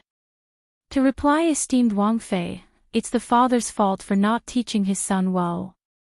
This humble one has committed such a grave mistake today precisely because my father neglected to teach him. Thus, my father must bear the main responsibility. As soon as he said this, Han Yunxi almost burst out laughing. Who knew if Nangua prefectural governor would be angered to death if he heard this? Your Highness Duke of Qin, I beg of you, please let this humble one go. This humble one will immediately go look for rations. Nangua Jun was anxious. If he was stepped on again, even breathing would become difficult for him. After discussing the terms, Long Fei Yi finally released Nangua Jun. Nangua Jun practically scrambled to escape. Although he left, many of the soldiers didn't want to leave. Like the commoners, they surrounded Long Fei Yi and Han Yunxi. Someone suddenly shouted, Your Highness Duke of Qin is wise and brilliant. His Highness Duke of Qin has come to save everyone. In a flash, everyone agreed and fell to their knees in unison as they cheered loudly. Actually, the commoners weren't stupid, but kind and pure. They didn't have high demands and only cared about the most basic needs of food and clothing. They believed the rumors, but they only cared about food and clothing. They didn't have any ill intentions. They would be deeply grateful to anyone who treated them well and gave them the most basic guarantees. As Han Yunxi stared at their simple faces and expectant eyes, she felt both gratified and pressured. She turned back to look at Long Fei Yi, only to see a resolute glint in his eyes. She knew that Long Fei Yi was definitely going to take care of the disaster relief. This was Tianning's coldest and most ambitious king who wanted to conquer the world. His heart was very, very big, but it also contained the most unremarkable commoners. As she looked at Long Fei Ye's cold profile, Han Yunxi suddenly felt a sense of anticipation. She was looking forward to the day when this man would take control of the country and rule over the world. Long Fei Yi and Han Yunxi didn't go to the senior provincial official's estate, but stayed at an inn instead. News of Nangua Jun's death quickly spread throughout the entire South Ning prefecture, including the districts outside the city. The senior provincial official had long since received the news. Slap! A loud and clear slap resounded through the entire mansion. Nangwa Jun was slapped to the ground by his father. Unfilial son. Beast. Stupid pig. Trash. The senior provincial official kicked him, so angry that his neck had turned red. If this wasn't his only son, he would have cut him down long ago. He never thought that he'd give birth to such a stupid thing. This was simply retribution. Although Nangwa Jun was frightened by his father, he still talked back.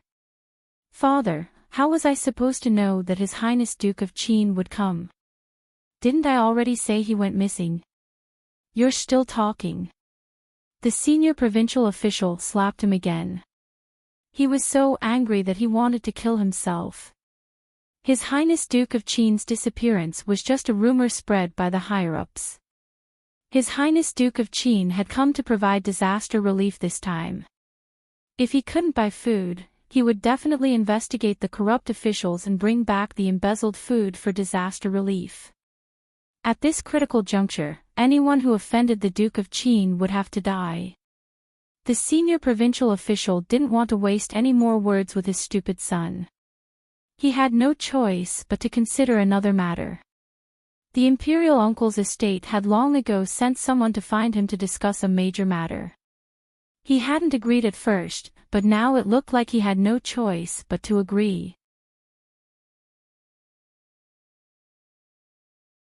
Chapter 382. His Highness Duke of Qin had asked Nangwa Jun to distribute 2 jin of grain to everyone in the city before sunset. It was currently noon, which meant there were only 6 hours left until sunset. Official Nangwa dearly wanted to give Nangwa Jun a good beating, but he didn't have time. He had to think of a solution as soon as possible. Otherwise, His Highness Duke of Qin's personality might make him and his father suffer as soon as sunset arrived for all the officials in the disaster areas to see. Logically speaking, official Nangwa should pay respects to His Highness Duke of Qin as soon as he arrived at Nangwa Prefecture. But after such a major incident, official Nangwa had no idea what to do. How could he dare to go?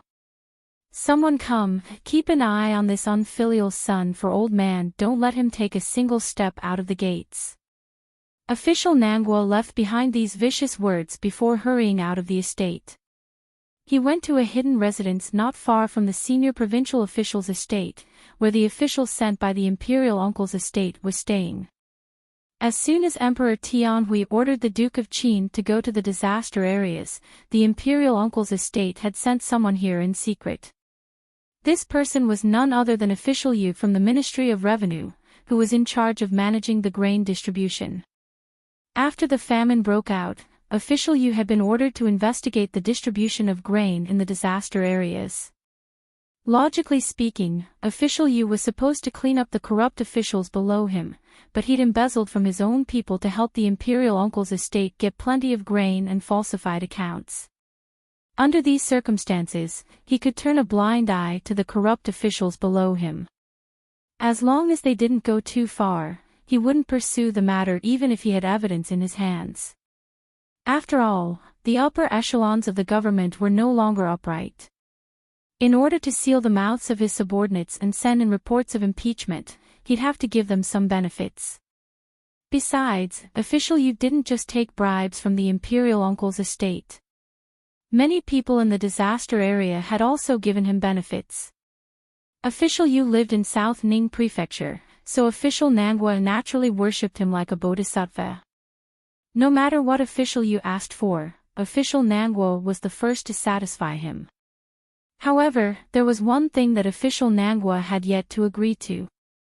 Today, official Nangwa had hurried to his door precisely for this matter. Official Yu was just about to leave and official Nangwa arrived. Official Nangwa, you came at the right time. Look what your good son has done. This official was just about to go look for you. Official Yu said angrily. Official Nangwa had a helpless expression on his face. Official Yu, this lowly official didn't even have time to pay his respects to His Highness Duke of Qin before rushing over to discuss this matter with you. Discuss with this official. Hee, what else do we have to discuss? To tell you the truth, the matter I mentioned was personally instructed by the higher-ups, yet you're still hesitating. What, did you have to wait until something happened before coming to find me? Official Yu said disdainfully. If it wasn't for the fact that South Ning Prefecture was the largest prefecture in the country and a disaster area, as well as one of the most important cities in Tianning's central regions, the imperial uncle would never have chosen official Nangua, whose stance was still unclear. Lord Yu, you can't say that, official Nangua spoke as he pulled official Yu into the room. Lowering his voice, he added, Official Yu, His Highness Duke of Qin isn't someone to be trifled with. That's something everyone in Tianning knows. This official is only thinking for the sake of our lives. If the matter you mentioned doesn't succeed, then we'll both lose our lives. The higher-ups have always abandoned the pawns to protect the general. Official Yu wanted official Nangua to do nothing more than gather the disaster victims and incite them to revolt. They'd accuse His Highness Duke of Qin of embezzlement and threaten him to hand over the grain. They weren't planning a small rebellion, but a massive one that would spread from South Ning Prefecture to all of the disaster areas. His Highness Duke of Qin had ventured into the disaster areas alone without a single guard. As soon as the tens of thousands of people decided to revolt and add fuel to the fire, His Highness Duke of Qin would lose the hearts of the people if he couldn't hand over the grain.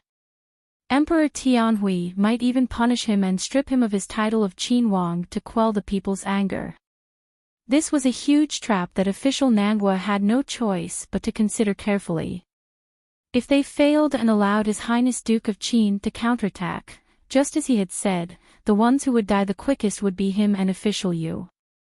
Official Yu snorted disdainfully at official Nangua's considerations. Then what are you doing here today? Official Nangua was in a difficult position. He lowered his head and sighed. A cold smile rose to official Yu's lips. Official Nangua, I think it's getting late. If you don't have anything else to do, you should hurry and get the grain. There's at least 20,000 people in South Ning Prefecture. That's a lot of grain for each person. Official Nangua sighed again and again. His son hadn't underestimated him. He really did have the skills to get so much grain in such a short time, but His Highness Duke of Qin only had to ask him, where did you get all this grain, and he'd be in trouble. In the end, he raised his head and said, Lord Yu, regarding the matter you mentioned, this lowly official has a plan. We can use this opportunity to give it a try. What do you think, official Yu? Official Yu was waiting for these exact words. He laughed out loud and said, Feel free to speak. Official Nangua scooted closer and whispered in official Yu's ear for a long time. Official Yu listened intently until a satisfied smile appeared on his face. In the end, official Yu was overjoyed. He chuckled and said, Excellent, excellent. Let's split up. Once we're done, this official will definitely report to the higher-ups. Your transfer to the imperial capital, it won't be long now. After bidding farewell to official Yu, official Nangua hurried to the inn where Long Fei Yi and Han Yunxi were staying. Even in the teeth of the storm, Long Fei Yi was still generous enough to reserve the most luxurious inn in South Ning Prefecture. Before there were rumors of his corruption, he'd always been this extravagant. When he didn't need to hide his identity or whereabouts, he had very high standards for food, clothing, housing, and transportation. When official Nangua arrived, Long Fei Yi was drinking tea with Han Yunxi in the second-floor lobby. As soon as he reached the staircase, official Nangua led the officials behind him to kneel and kowtow. This official, Nangua Mingda of South Ning Prefecture, greets Your Highness Duke of Qin. May Your Highness live thousands and thousands of years. May Your Highness live thousands and thousands of years. May Your Highness live thousands and thousands of years. You may rise, he coldly said after a few glances, you may rise. This icy voice was enough to make everyone present tremble. The other officials didn't even dare to look at him. After they rose, they all lowered their heads and waited in place, trembling with fear. Official Nangwa was also apprehensive. He bent at the waist and hurried forward. "This official came late to receive your highness and caused my unfilial son to offend your highness.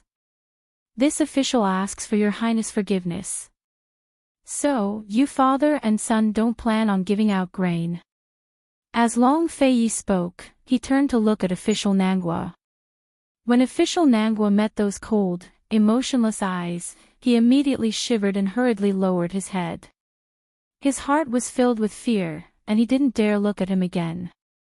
He'd always heard that His Highness Duke of Qin was a cold and emotionless person. His methods were vicious, and he never showed mercy to anyone. Now that official Nangwa saw it with his own eyes, he somewhat regretted agreeing to official Yu's request. However, he was already at the end of his rope. Now that the arrow had been knocked, he had no choice but to release it. This official doesn't dare. This official will do his utmost to carry out your highness's orders. This official will not hesitate to go through water and tread on fire. Official Nangwa hurriedly expressed his stance. "Then go." Long Feiyi spoke as he looked out the window. "It's getting late." Seeing His Highness Duke of Qin's frosty profile, official Nangwa almost wanted to retreat for a moment. However, for the sake of survival, for the sake of fighting for that last sliver of hope, he braced himself and persisted. He feigned a troubled expression and said helplessly, "Your Highness Duke of Qin, there are a total of 23,000 people registered in the city. If each person has 2 jin of grain, that's more than 40,000 jin.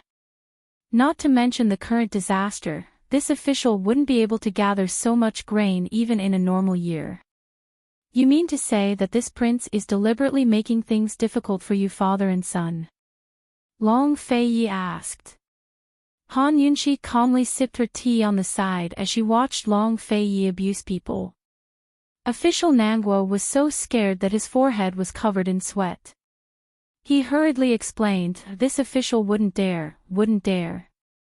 It's just that the amount of grain is too large. This official is powerless. Your Highness Duke of Qin, please judge clearly. You mean to say that this prince has been played by your son?" Long Feiyi asked again. Han Yunxi almost spat out her tea when she heard this. Official Nangwa was so frightened that he fell to his knees with a thump. "My son wouldn't dare. Your Highness misunderstands. My son doesn't know the immensity of heaven and earth," and spoke wildly, offending your Highness. "This official has come to apologize to your Highness. Your Highness, please forgive this lowly one's transgression. Please spare my son this once." At this time, Long Feiyi finally looked him in the eye and said sternly, "Nangwa Mingda, the 20,000 people in the city are all waiting for grain. Now you're telling this prince that you can't hand it over. Teach this prince how to explain this to the people." Official Nangwa fell silent, not knowing how to respond. At this time, Han Yunxi sighed softly. "Your Highness, official Nangwa really can't hand over that much grain.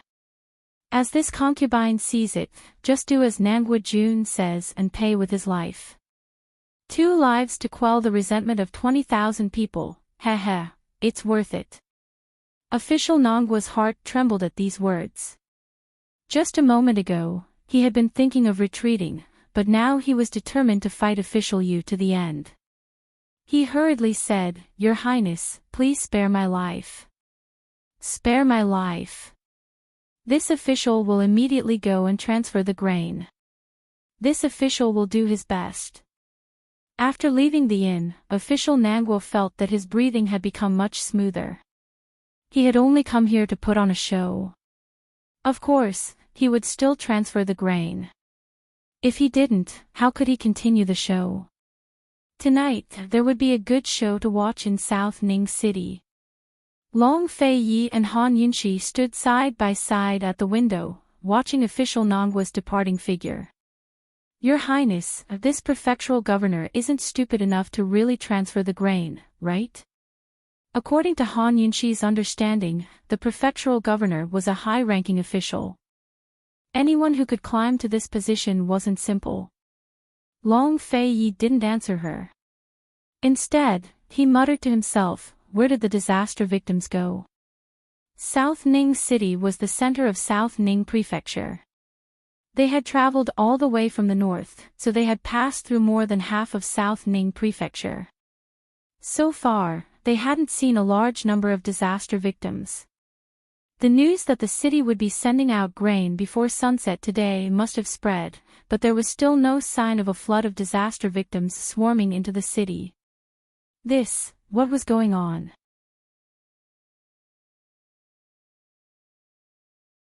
Chapter 383. Han Yunxi had been pondering Long Fei Ye's suspicions the entire time. Your Highness, there has to be a trap somewhere. Han Yunxi was certain. Before Nangua Mingde had arrived, she'd asked the guards and found that South Ning City's 4 main gates were still open. There was no way the disaster victims had been locked up outside the city walls. They'd suspected that the victims might be begging for grain on their way here, but that didn't seem to be the case now. Could it be that the disaster victims had been controlled? It was normal for imperial envoys to miss the victims while patrolling the disaster areas. Normally speaking, the local officials would arrange their itineraries and routes ahead of time, so there was no need to chase away the victims. Even if they didn't arrange the routes beforehand, the local officials had plenty of ways to chase the victims to places they couldn't see. But news of Long Fei Ye's corruption had spread like wildfire. Even if official Nangguo wanted to hide the disaster victims, his superiors wouldn't agree. They'd definitely use the victims to make trouble and embarrass Long Fei Yi. Long Fei Yi and Han Yunxi were still lost in thought when Chu Shifeng arrived. Smiling, he said, Your Highness, I have 2 pieces of news, one good, one bad. All right, Chu Shifeng obediently told him the news. He didn't have the guts to let His Highness Duke of Qin choose between the good and bad news first. Your Highness, the good news is that a messenger pigeon has just arrived. The grain from the other 2 disaster areas has all arrived without anyone noticing. Right now, they're all waiting outside the disaster areas for your orders. Half of the 3 million dan of grain that Long Fei Yi had scammed from the imperial uncle's estate were waiting outside South Ning City in secret. The other half had been divided equally between the other 2 disaster areas. Now that they'd arrived, they were only waiting for Long Fei Ye's orders to enter the city and distribute the grain. Long Fei Yi had come to distribute grain, and more importantly, to arrest the corrupt officials. Even though they had scammed a lot of grain from the imperial uncle's estate, there were even more disaster victims. There was a limit to the amount of grain that could be distributed to each disaster victim. It was hard to say if they could even last until next month, let alone survive through the winter. It was already early winter, and in 2 months, it would be December. At that time, it would be freezing cold, and there wouldn't even be any wild herbs. Who knew how the disaster victims would survive? Therefore, official Nanggua's considerations were correct. If His Highness Duke of Qin couldn't get the grain, he would definitely target the corrupt officials and force them to spit out all the grain they had eaten. Seeing that his master only nodded without giving orders, Chu Shifeng hastened to tell him the bad news. The guards have already found out that all of the disaster victims in the outskirts of South Ning Prefecture have been gathered together in one of the villages. As this subordinate sees it, they must be part of an organization. As soon as he said this, Han Yunxi immediately smiled. Your Highness, it seems that they have been waiting for you for a long time. Long Fei Yi only said 4 words. Let's wait and see what happens tonight. Time didn't stop for anyone or anything.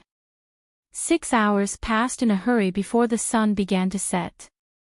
Nanghua Jun was shut up in the senior provincial official's estate as he stared at the setting sun. He wanted to cry, but had no tears. In the afternoon, he saw his father send people to take away all of the grain stored in the estate's accounts. The grain stored in the estate's accounts wasn't embezzled, but normal. After all, the senior provincial official's estate had to support a group of officials to manage the entire South Ning prefecture. There wasn't much grain left, only enough to feed the 500 or so people in the estate for a month. As far as he knew, there was plenty of grain stored in the cellars of the estate as well. His father hadn't touched a single grain, so he had no idea how his father would deal with the matter. He only hoped that his father wouldn't take it out on him after he returned. The appointed time hadn't arrived yet, but all of the city's commoners had brought their families to line up in front of the estate's gates to wait for the grain to be distributed. By the time the sun set, more than 20,000 people had arrived. Nearly 20 long lines were formed from the entrance of the prefectural governor's manor all the way to the city gates. The scene could be described as overwhelming and majestic. Even the orderly lines tightly blocked the gates of the estate. It was impossible to imagine what the consequences would be if a riot broke out with so many people gathered at such a high density. When Long Fei Ye's carriage drove out of the alley, the people on the main road immediately parted to let him pass. No matter what the rumors were, the one who distributed the grain was their heavens, their earth, and their parents. When Long Fei Ye arrived at the estate's gates, they were surprisingly still tightly shut. If it weren't for Long Fei Ye holding the fort, everyone would have already begun to cause a ruckus. "Does your excellency intend to go back on your word?" Long Fei Ye asked coldly.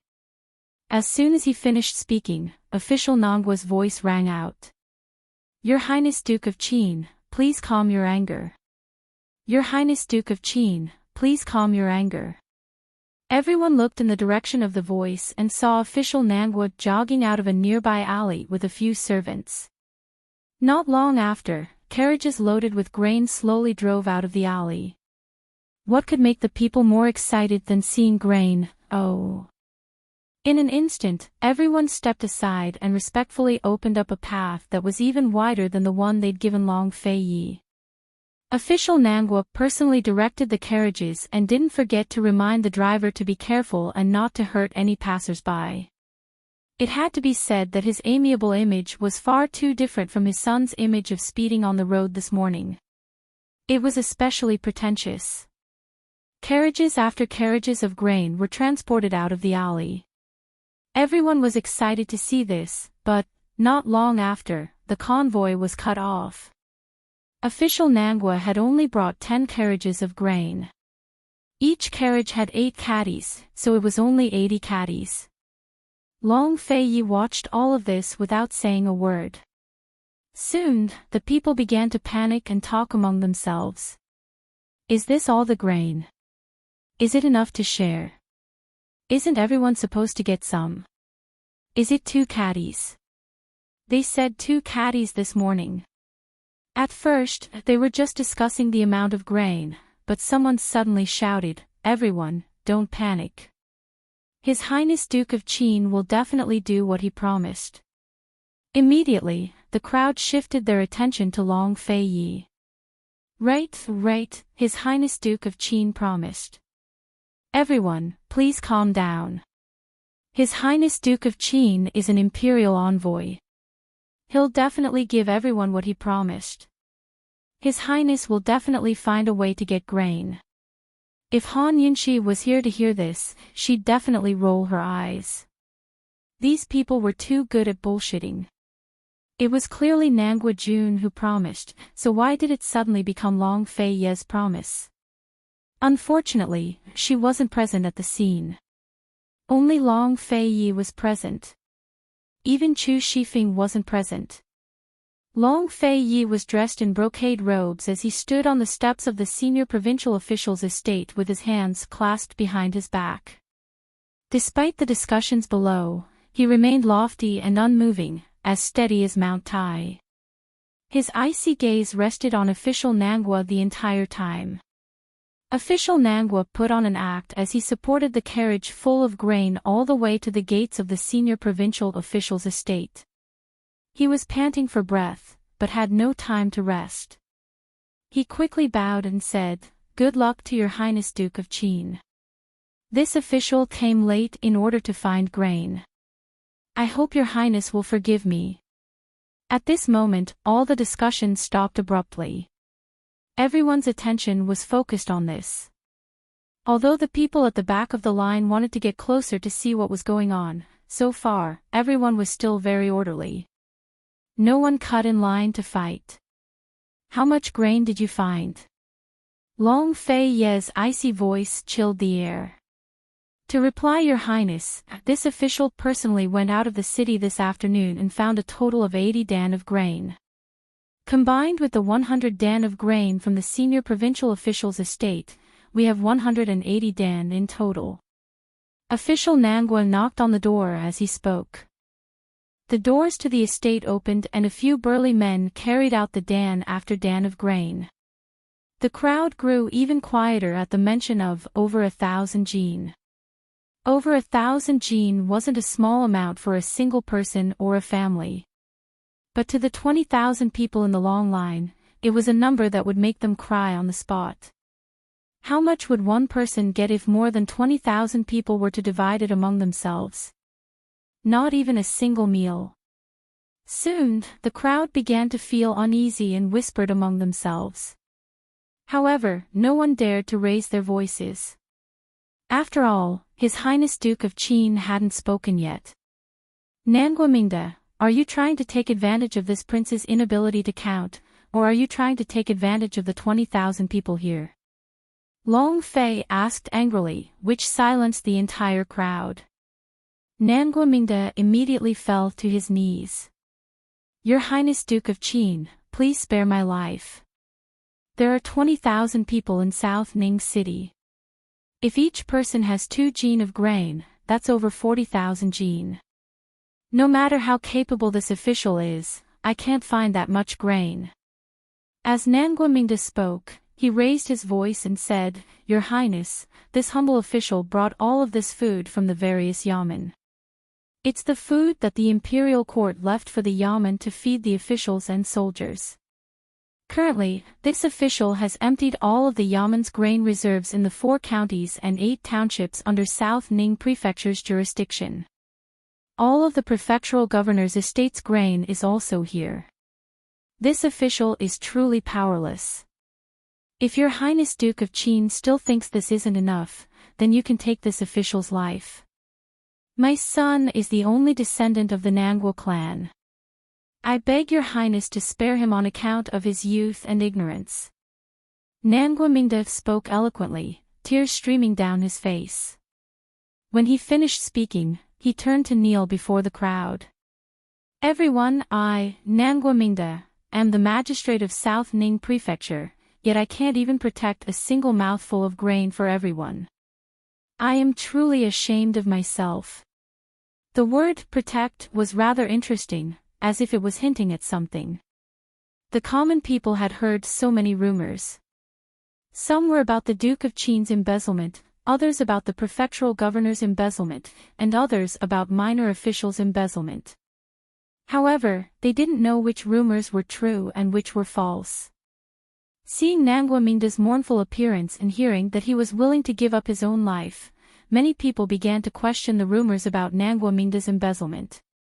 Perhaps everyone had misunderstood this magistrate. At this critical juncture, it was already quite good that he was willing to contribute the grain reserves of the various yamens and prefectural governor's estate. In the end, the common people were still soft-hearted.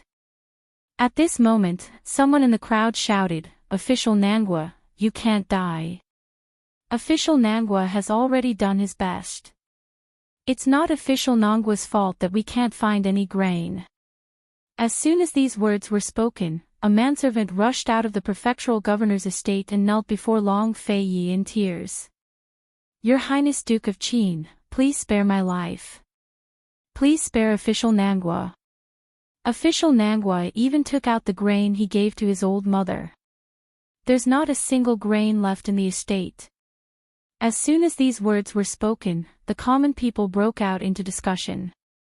Nangwa Mingda had unexpectedly become the target of their sympathy and even respect. This.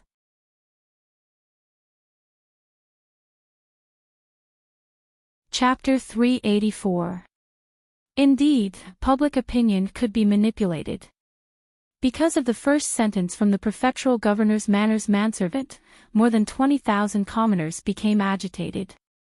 At this moment, several people in the crowd of more than 20,000 people shouted loudly from different directions.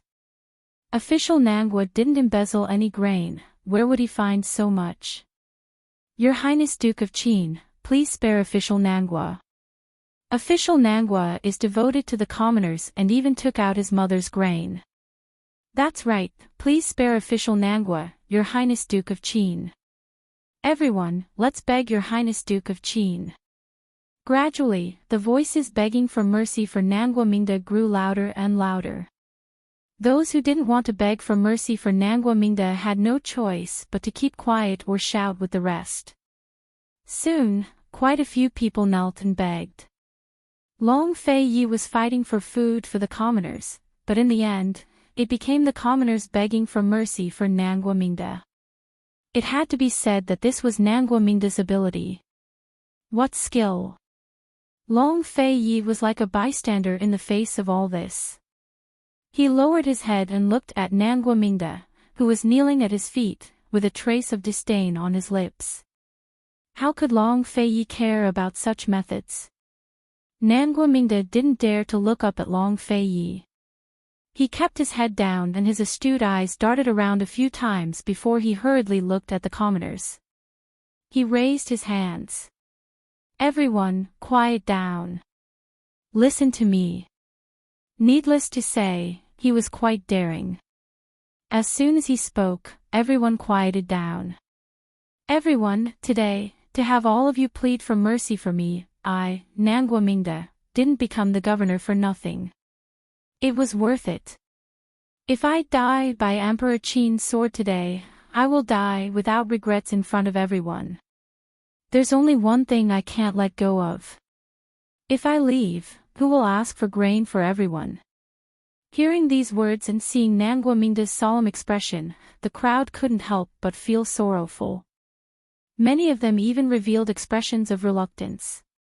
Official Nangwa really cared about the commoners at all times. Nangwa Mingda continued to speak loudly. To be honest, only 2,000 dan of the imperial court's food was distributed to South Ning County, which is what was distributed to the victims in the suburbs last month.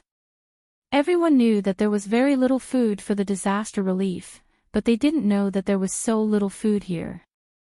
Once these words were spoken, there was an uproar. No wonder Official Nangwa hadn't distributed any rations. It turned out that he had his own difficulties. Everyone, listen to me. Please don't plead for me anymore. As everyone's official, I, Nangwa Mingda, am willing to die to atone for my crimes. I only ask that Your Highness Duke of Qin take pity on the tens of thousands of people in South Ning Prefecture and give us more food. After Nangwa Mingda finished speaking, he finally raised his head to look at Long Fei Yi. When he met Long Fei Yi's scrutinizing gaze, he felt guilty, but in the end, he held it in. Suddenly, someone in the crowd shouted, "Where is the food from the imperial court? What took it away?" In another direction, someone shouted, "There's still the money for the imperial court's disaster relief." I haven't seen it either. Your Highness Duke of Qin, where is the money from the charity auction? Tisk, TSK. Who gave these commoners the courage to directly question Long Fei Yi? Long Fei Yi's cold smile grew wider and wider, but Nangwa Mingda didn't understand.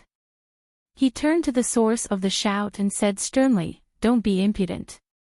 His Highness Duke of Qin was sent by His Majesty to provide disaster relief.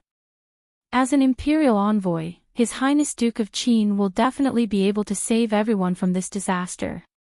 He will definitely have a way to distribute food to everyone.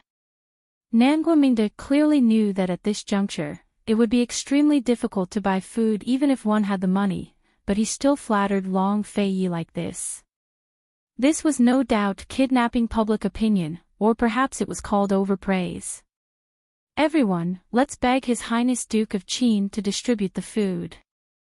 Your Highness Duke of Qin, don't make things difficult for official Nangua anymore. Please distribute the food for everyone. Gradually, the long line of commoners surged forward, loudly begging for food with the people in front of them. The situation was about to spiral out of control.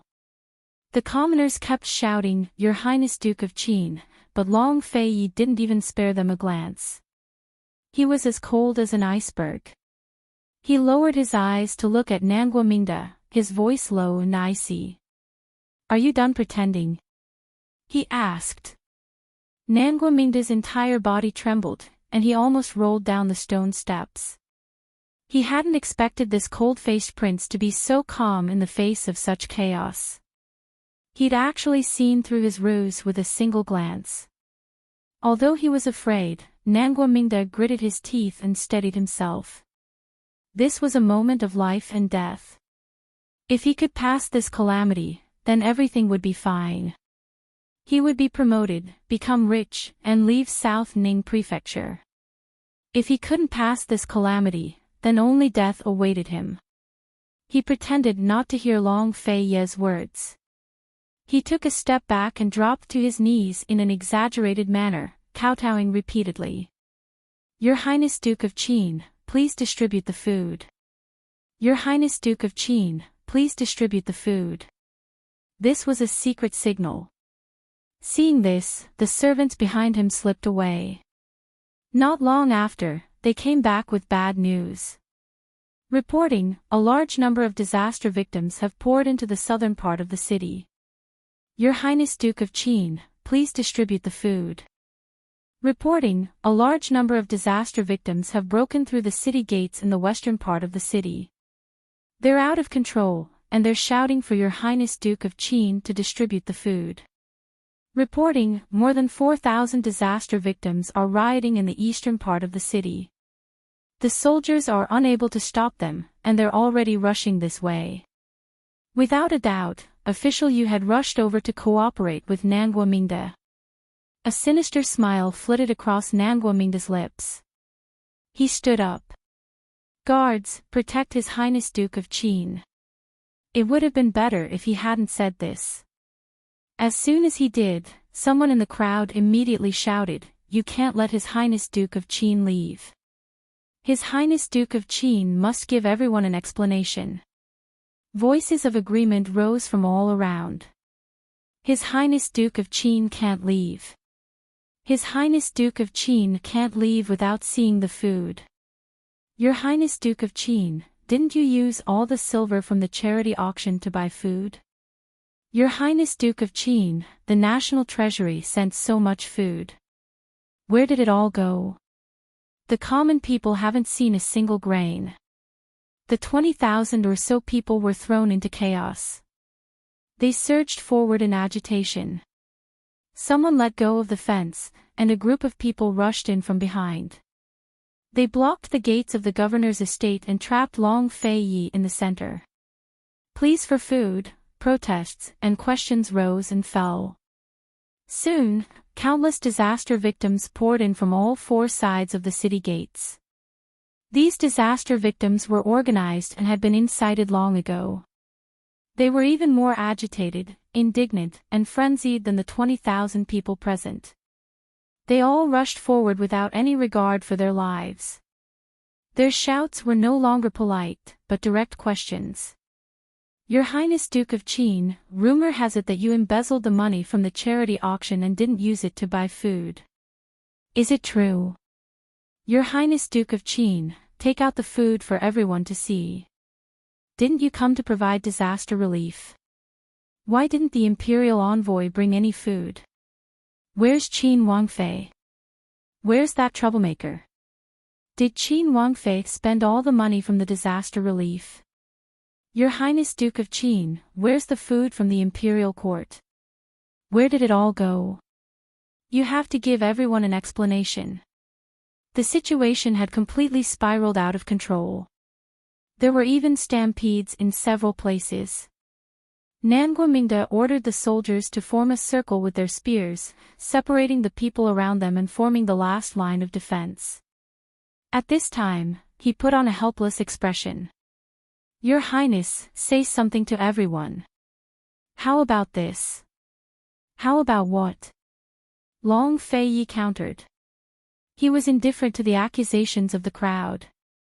His cold gaze swept over the people around him. So the disaster victims he'd been unable to see were all here. They'd all come. He'd been waiting for this group of people to come, waiting for them to make a scene, waiting for the person behind the scenes to show himself. Nanguamingda had already thrown caution to the wind. He answered seriously, "Your Highness, there are tens of thousands of disaster victims in South Ning Prefecture. Why don't you avoid them?" How could Long Fei avoid them? If he did, it'd be a sign of guilt. "Is everyone here?" he asked coldly. Nanguamingda was very surprised. He couldn't figure out what Long Fei meant. "Is everyone here?" Long Fei asked again. Nanguamingda felt uneasy. He opened his mouth, but didn't know how to answer. At this time, Official Yu, who was disguised in the crowd, saw the situation and hurriedly signaled the soldiers beside him with his eyes. The soldiers holding their spears suddenly let go of their spears. In an instant, tens of thousands of disaster victims swarmed forward. They looked like they wanted to tear people apart. Anyone who saw them would be afraid. "Duke of Qin, you can't leave. Duke of Qin, hand over the grain. Hand over the embezzled grain. Hand over the silver for the disaster relief and hand over Qin Wangfei." These disaster victims had already become a mob. The words coming out of their mouths were even more terrifying than the rumors. They were filled with righteous indignation, accusation, questioning, and demands. Those who didn't know would believe that Long Fei had embezzled the silver and grain. The previous rumors were all true. Seeing that the disaster victims were about to pounce, Long Fei pulled out his sword without warning and raised it high to pierce the sky. In an instant, all of the oncoming disaster victims came to a screeching halt. Who would throw away their lives for the sake of a mouthful of grain and a single life? Long Fei's single move stunned tens of thousands of disaster victims. By his side, Nanguamingda was gaping. He assumed that His Highness Duke of Qin would have no choice but to flee, but he'd actually pulled out his sword. What is he planning to do? Official Yu was surprised as well, but his lips curved into a sinister smile. He thought that the Duke of Qin must have been forced into a corner. Either he wanted to kill off the people or kill Nanguamingda. In any case, the situation had already reached a point of no return. Even if His Highness Duke of Qin didn't want to face the disaster victims, he would have to face it. No matter what he did, it would be impossible to salvage his image. The rumors would come true. The Duke of Qin had embezzled and was incapable of taking on the role of imperial envoy for disaster relief. Very soon, news would spread to all of the disaster areas. Official Yu had long made arrangements for the rest of the disaster areas to erupt in riots like this one. All three disaster areas were rioting and denouncing His Highness Duke of Qin. When that happened, Emperor Tianhui could issue orders to thoroughly investigate His Highness Duke of Qin and strip him of his title of Qin Wang to quell the people's anger. Thinking up to here, Official Yu grew excited and decided to give the Duke of Qin another push. He shot a look at one of his guards, who immediately threw himself at Long Fei's sword. "Your Highness Duke of Qin, where's our grain?"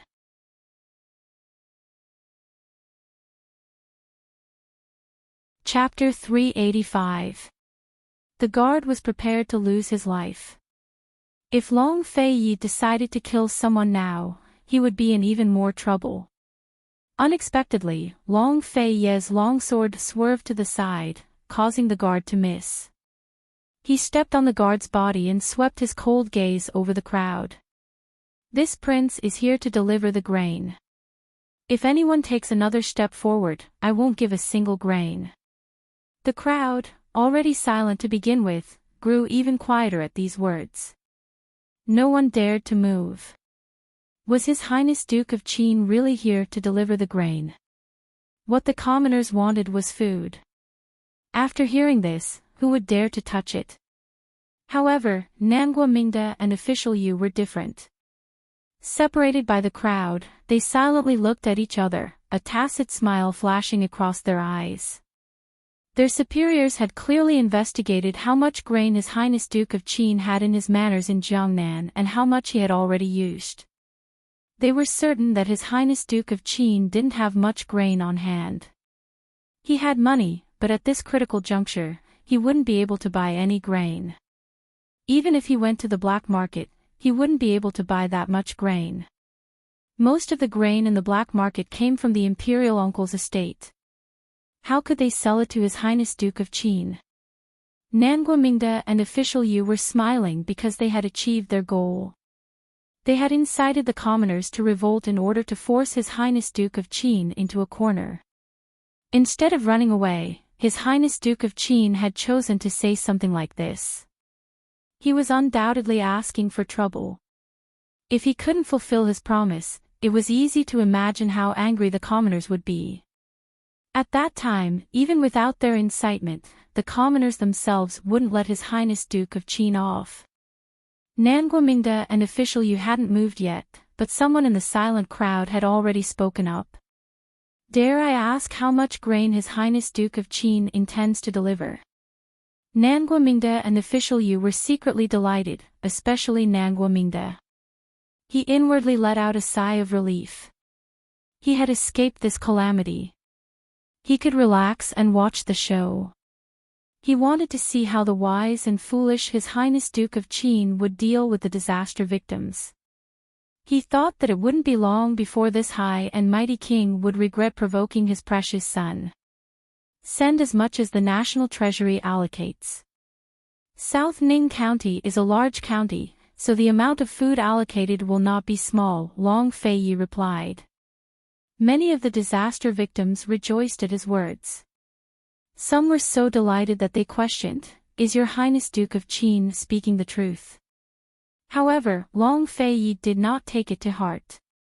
He replied coldly, "Of course." Seeing this, everyone's courage gradually grew. "Dare I ask Your Highness Duke of Qin, when will the grain be distributed?" "That's right. Your Highness Duke of Qin, will you be distributing grain in the next few days? Can Your Highness Duke of Qin hurry up and distribute the grain? We haven't eaten anything for days." Nangua Mingda sneered inwardly when he saw how excited the people were. He hadn't expected the Duke of Qin to lie in front of so many people. He wanted to see how the Duke of Qin would cover up this lie when the time came. Official Yu, who was hidden in the crowd, was laughing coldly. He couldn't wait to see the Duke of Qin's lie exposed. He wanted to see how this insufferably arrogant king would be drowned by the common people's spittle. Just the thought of it made him excited. Official Yu hid behind the people in front of him. He couldn't help but say, "Your Highness Duke of Qin, why don't you give everyone a clear time? Otherwise, you'll disappoint everyone." Long Feiyi's icy gaze swept over him. "Immediately," he said icily. "Immediately." As soon as these words were spoken, the entire crowd burst into deafening cheers. Nangua Mingda and official Yu were both stunned. How could this be? This lie was too much. How could they distribute the grain immediately? Where would they find the grain? "Your Highness Duke of Qin, then where is the grain?" Official Yu couldn't have found it, could he? Official Yu couldn't help but ask. This time, Long Feiyi didn't answer him. That was because a cry came from the back of the crowd. "The grain is here. It's here. We've got grain." What was going on? Everyone turned to look, including Nangua Mingda and official Yu. However, there were too many people. All they could see were human heads. But the cheers in the distance grew louder and louder, deafening to the ears. The grain is here. We've got grain. So much grain. Everyone's got grain. Long live your Highness Duke of Qin. Long live esteemed Wang Fei. Why did they mention Han Yunxi?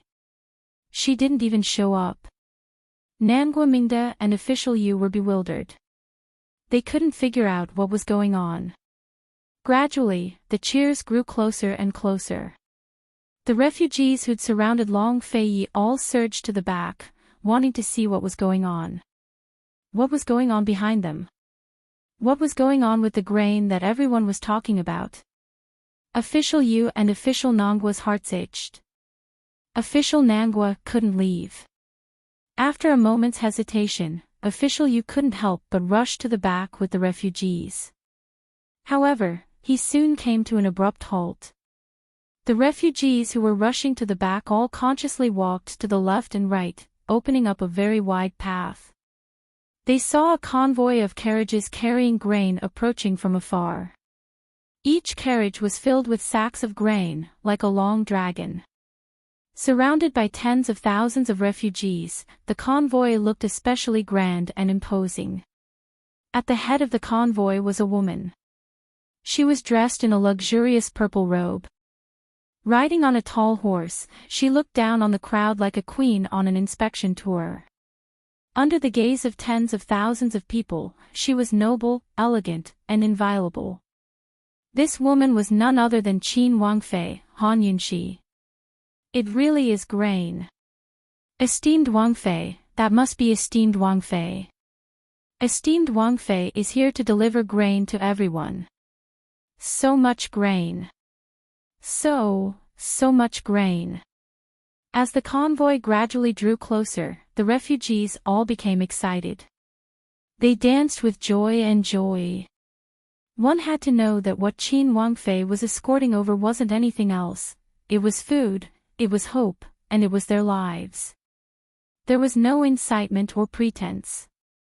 Soon, large swathes of refugees fell to their knees and shouted, "Long live His Highness Duke of Qin! Long live esteemed Wang Fei!" In the end, everyone was kneeling. It was not hard to imagine how magnificent the scene of tens of thousands of disaster victims kneeling in the streets and alleys of the city would be. Official Nangua stood rooted to the spot, staring at the carriages of grain. He couldn't believe his eyes. How was this possible? Even if His Highness Duke of Qin had more grain, where would he get it from? Besides the imperial uncle's estate, who else in the world could take out so much grain? But there was no way the imperial uncle's estate would sell grain to the Duke of Qin. Official Nangua was stunned. Official Yu was so shocked that his entire body stiffened and he couldn't move. Even when everyone around him was kneeling, he still stood there in a daze, unable to recover his wits. How was he supposed to believe his eyes? This had to be a dream. Han Yunxi successfully delivered the convoy amidst the grateful kneeling crowd. She jumped off her tall horse and tidied her clothes before ascending the high steps of the governor's estate. "Your Highness Duke of Qin, this concubine has not failed her mission. 1,500,000 dan of grain have all been delivered. Please accept it." Han Yunxi's voice wasn't loud, but everyone present heard her clearly. 1,500,000 dan. Heavens, no wonder there were so many carriages transporting grain. Who would have thought there would be so much grain? 1,500,000 dan of grain was enough to feed all the refugees in South Ning Prefecture for 2 to 3 months.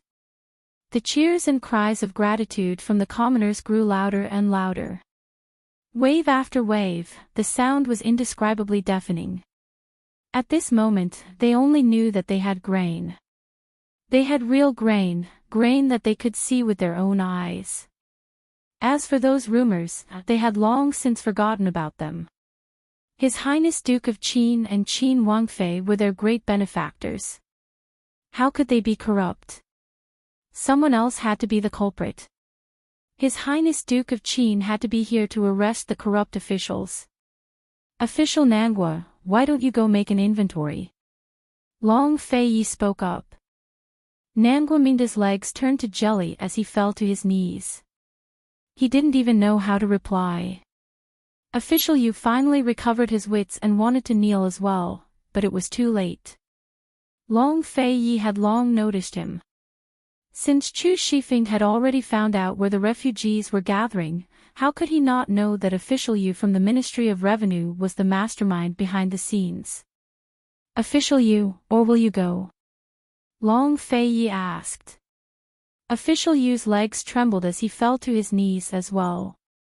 Still, he was one of the Imperial Uncle's chosen men, so he was able to keep his composure. Esteemed Wang Fei says as much as she wants. His Highness Duke of Qin has finally delivered grain. His Highness Duke of Qin is a blessing to the refugees and Tianning. This official's admiration is indescribable. Official Yu was even more excited than the people around him. As he spoke, he fell to his knees and cried out, "May His Highness Duke of Qin live for thousands and thousands of years. May esteemed Wang Fei live for thousands and thousands of years." Seeing this, Official Nangua wanted to cry. He had no idea what was going to happen next. Long Fei Yi snorted disdainfully at Official Yu's actions. He looked towards Nangua Mingde and asked, "Official Nangua, don't you want to know where your lordship's grain came from?" Official Nangua wanted to know, but Official Yu wanted to know even more. Official Nangua feigned ignorance and said, "Most likely, you bought it with silver from the Disaster Relief Fund." Exactly so. Long Fei Yi said. Official Nangua and Official Yu were both flustered. They had no idea why His Highness Duke of Qin was asking such a question. Unexpectedly, Han Yunxi laughed. "Your Highness, if these grain were bought, then where's the grain from the imperial court? This concubine heard about it on the way here." Just then, someone asked Your Highness where the grain went. This concubine can't figure it out. Official Yu is clearly in charge of the grain, so why are they asking about Your Highness? Official Yu didn't even dare to raise his head to look at Han Yunxi. Official Nangua was also very quiet. The people were all listening, so none of the instigators from before dared to open their mouths. Where did the grain from the Disaster Relief Fund go? Long Fei Yi ordered, "Someone come, search the senior provincial official's estate. Don't let a single grain slip by." After all, Official Nangua had already declared that all the grain in the estate had been taken out. There was no more grain left, so if they found anything else.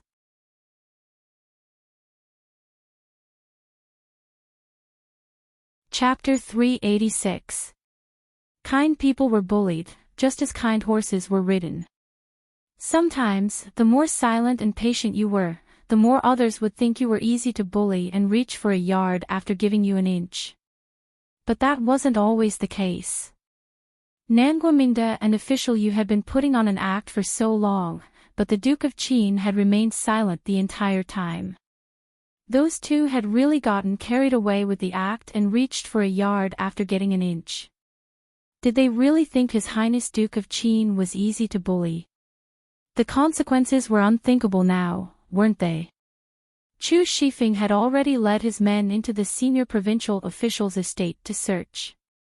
Everyone was waiting for him. Nangua Mingde's face was ghastly white as his entire body trembled. He stared fixedly at the gates, too nervous to speak. Although he was on the verge of despair, he still harbored a sliver of hope that the grain in the secret storehouse wouldn't be discovered. A long time passed, but Chu Shifeng still didn't come out. Nangua Mingde grew more and more hopeful. Perhaps he was lucky after all. The secret storehouse was hidden so well, and Chu Shifeng wasn't familiar with the estate at all. How could he find it? Another long while later, Chu Shifeng finally emerged. Everyone looked over at him. It was about time to find out whether or not there was any grain in the estate. Chu Shifeng glanced at Nangua Mingde and gave a snort. Nangua Mingde grew alarmed as he clenched his fists in his sleeves. But Chu Shifeng only reported, "Your Highness Duke of Qin, this subordinate didn't find any grain in the estate. He didn't find anything." Could it be that Nangua Mingde didn't embezzle any grain either? The crowd couldn't help but feel disappointed, but Nangua Mingde immediately relaxed. He knew it. It wouldn't be easy to find the secret storehouse. Finally, he'd escaped a calamity. But Chu Shifeng's next words were, "Your Highness, this subordinate didn't find anything, but Sir Nangua is willing to lead the way for you." According to him, the estate has a huge secret storehouse filled with grain. His words sent the crowd into an uproar. Chu Shifeng wasn't stupid enough to actually search the estate. All he did was threaten Nangua Jun. Nangua Jun was a man who looked strong on the outside but was weak on the inside. How could he stand up to threats? He'd spilled the beans in 2 or 3 sentences. Nangua Mingde froze in place as if he'd been struck by lightning. He never expected his own son to betray him in the end. This was what it meant to be a scam. Long Fei Ye's lips curled into a mocking smile as he asked, "Lord Nangua, didn't you say that there's no more food in the estate?" Nangua Jun's words were the best evidence without even seeing the food in the secret storehouse. The surrounding commoners all began to angrily accuse His Highness Duke of Qin. Once again, the rumors were overturned. Not only had His Highness Duke of Qin not embezzled the relief money, he hadn't embezzled the relief food either. Nangua Mingde, the so-called parental official, was the biggest parasite. What did he say about taking out his mother's rations? That was a complete lie. Very soon, Chu Shifeng's guards carried out sack after sack of grain. Soon enough, they formed a small mountain by the gates. Han Yunqi frowned as she watched. How many elderly and children had starved to death in the disaster area? Yet, these people had stockpiled so much food and waited for the price to rise. I really don't know why these people are so ruthless. This Nangua Mingde, even dying 100 times wouldn't be enough to atone for his crimes. Nangua Mingde remained kneeling amidst the angry curses of the crowd, his entire body trembling. He kept shooting glances at Official Yu, but the man couldn't even protect himself right now, much less Nangua Mingde. Official Yu not only didn't protect Nangua Mingde, but hit him while he was down. Nangua Mingde, this official trusted you wrongly. I never expected you to be this kind of person. South Ning Prefecture suffered the most from the disaster and received the most grain. I never expected you to do such a thing. How can you face the common people? Official Yu asked sternly. Official Yu, Nangua Mingde was about to explain himself when Official Yu beat him to it. Official Nangua, you're also a man with an old mother and young grandchildren. How could you bear to see so many elderly and children starve to death? Just what is your heart made of? His words sounded good, but after careful consideration, they felt a little strange. The bystanders didn't understand, but Nangua Mingde knew full well that Official Yu was using his old mother and young grandchildren to blackmail him. He had the data on the actual grain that Official Yu had sent to South Ning Prefecture. Although he had embezzled, the grain that had been sent to South Ning Prefecture had already been embezzled once. Official Yu's intention was for him to shoulder all the blame and not implicate the people above him. Although Nangua Mingde was unwilling, he had long known that if he couldn't overcome this disaster, he would be a pawn abandoned by his superiors and would die without a doubt. What else could he say? He pressed his forehead against the floor and fell completely silent. Your Highness Duke of Qin is wise to have caught such a large pest for the people of South Ning. This is truly a blessing for the common people. Official Yu switched to flattery. However, Long Fei Yi didn't even look at him. Coldly, he said, "Men, hang Nangua Mingde at the city gates and starve him for 3 days and 3 nights. Embezzling grain from the disaster victims. Then let him have a taste of starvation. Although Nangwa had already accepted his fate, he was still afraid. He kowtowed and begged, "Your Highness Duke of Qin, please spare me. Please spare me. This official won't dare do it again. Please spare me, Your Highness Duke of Qin." Long Fei was an intelligent man who'd grown up in a court filled with both open and covert struggles. He understood official Yu's threat to Nangwa as soon as he heard it. He had plenty of ways to protect Nangwa old mother and young grandson and force Nangwa to give up the exact amount of grain that had been sent to South Ning Prefecture. But he wasn't willing. Nangwa controlled South Ning Prefecture. Without his cooperation, how much could official Yu and his superiors embezzle? Long Fei didn't like to give more chances to those who deserved it. He ignored Nangwa pleas and said coldly, "Men, take him away immediately. Your Highness Duke of Qin. Please spare me. Your Highness Duke of Qin, this official knows his wrongs. I know my wrongs."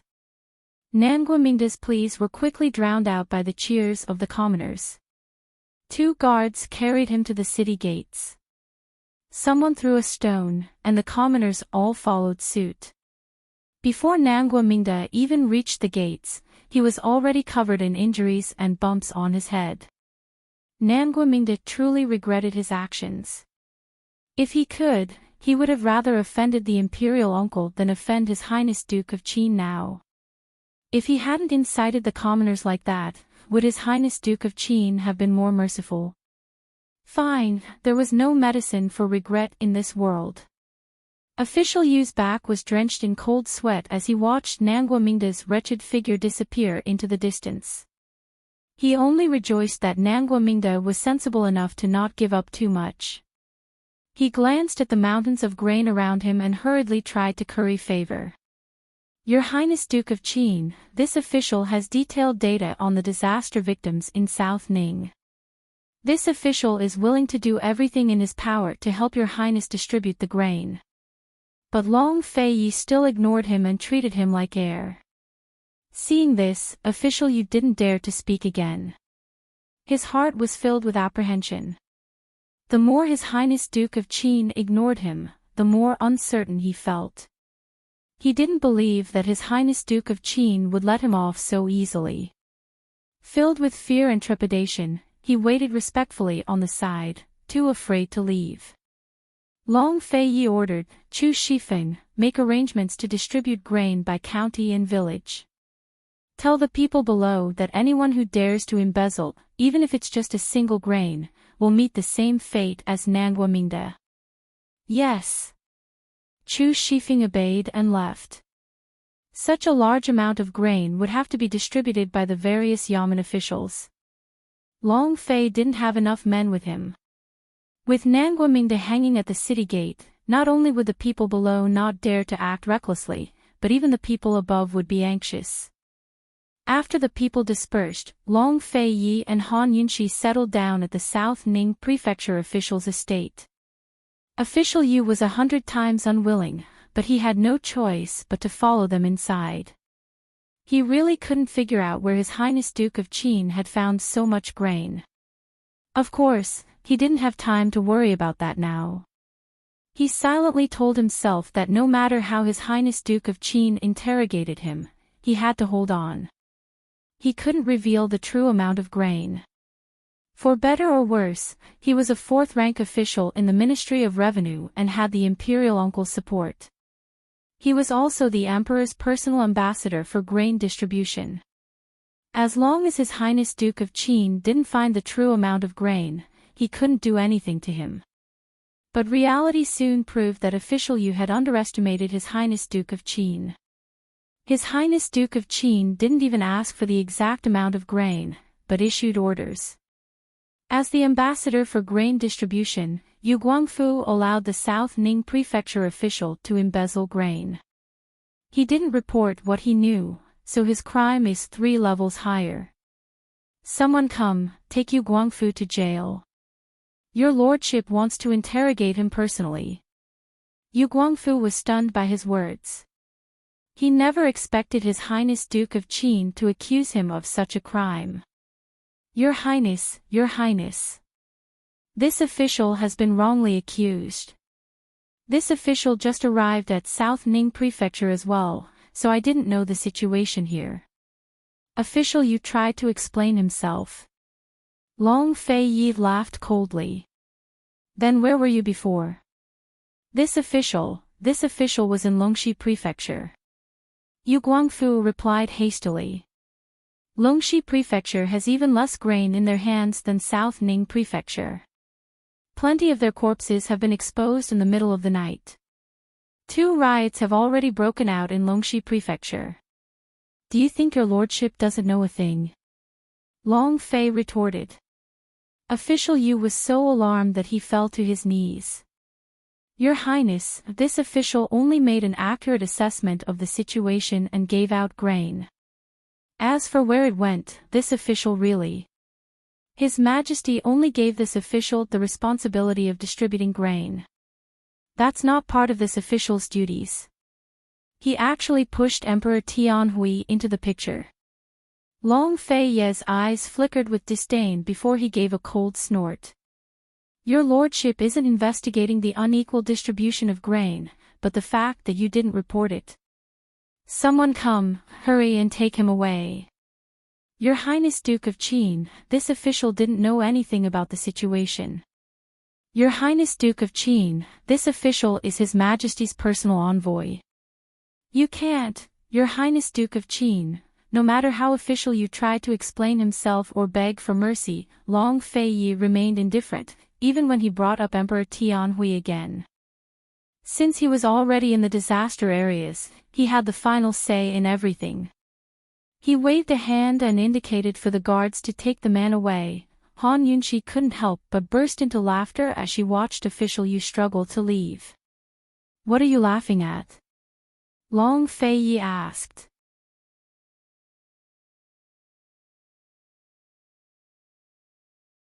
Chapter 387. You're laughing at His Highness for forcing a confession out of him. Han Yunqi said with a grin. Official Yu didn't just control the amount of grain sent to South Ning Prefecture. There were 2 other disaster areas as well. The difference between the amount on the books and the amount Long Fei Yi had personally investigated was the most direct evidence of corruption. Things had already gotten to this point. With Long Fei's personality, how could he have the patience to waste time investigating? Since he'd captured official Yu, he'd naturally forced the truth out of his mouth. Forcing a confession out of him wasn't a good phrase, but Long Fei Yi didn't get angry. Instead, he asked, do you have any good methods? Han Yunqi was amused. Your Highness, you found the right person. Han Yunqi had plenty of poisons in her hands that could make people wish they were dead. When the attendants on the side heard the couple's conversation, they suddenly felt like they were colluding with each other. His Highness Duke of Qin and Qin Wangfei aren't good people. It's best not to offend them. For the next few days, Long Fei Yi and Han Yunqi stayed at the senior provincial official's estate, keeping an eye on the distribution of grain while slowly tormenting official Yu. During these days, the other 2 disaster areas began to send grain as well. News of South Ning Prefecture's governor being hung at the city gate spread to the other 2 prefectures as well. The loyal officials applauded and cheered, while the corrupt officials trembled with fear. They came up with all sorts of excuses to spit out the grain they'd eaten, afraid that they'd end up worse than Nangua Mingda if they didn't do it in time. According to estimates, His Highness Duke of Qin's grain, combined with the grain the corrupt officials spat out, was enough to keep the disaster areas safe for a month and a half. Long Fei Yi had no plans to visit the other 2 prefectures, nor did he have time to spare for the minor officials. His eyes were fixed on the man at the very top.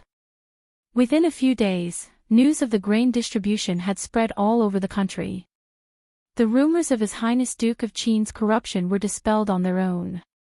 The more popular the rumors were, the more sensational the praises were. The Duke of Qin's disaster relief had become Tianing country's #1 event. News of it had even spread outside the country. His Highness Duke of Qin's reputation was already resounding, and this time, it caused another stir. The disaster relief wasn't over yet, but His Highness Duke of Qin had already won the hearts of the people. The imperial uncle was the first to receive the news. He slumped in front of his desk, unable to move for a long time. If the imperial uncle still couldn't figure out where the Long Fei Yi had gotten so much food at this point, then he might as well not be the imperial uncle anymore. Scam! This was simply a trap. It had been a trap since the charity auction began. Not only was he cheated of his money, but he was also cheated of his food. This blow was just too great. The price he had to pay for coming to his senses was just too painful. The imperial uncle sat in a daze for a long time before he suddenly came to his senses and shouted, "Someone, go get Qian Rong for old man, quick." Since Long Fei Yi was able to buy grain from the black market, it meant that he knew that the Lin clan's grain store was under the imperial uncle's control. The imperial uncle's residence had never had direct contact with the Lin clan's grain store. Even a secret letter had to be passed through several hands. Back then, the imperial uncle was in a hurry to cash in on the black market, so he left everything to Qian Rong and had him handle the negotiations. Later on, Qian Rong even brought the two sellers to the warehouse to transport the grain. Now that he thought about it, the imperial uncle finally understood and regretted it.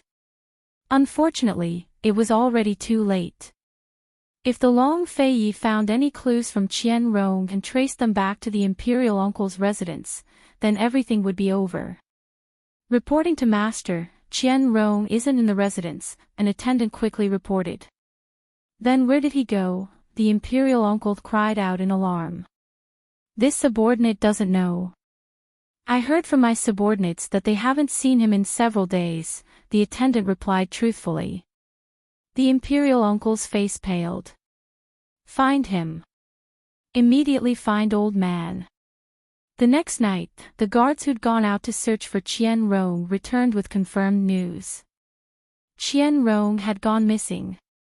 There was no news of him, not even from his hometown. The imperial uncle was completely flustered. He immediately ordered the imperial uncle to sever all ties with the Lin clan's grain store and secretly destroyed all the mouths of the Lin clan's grain store. Someone, go to the Yu estate and bring Yu Guangfu's wife and children here.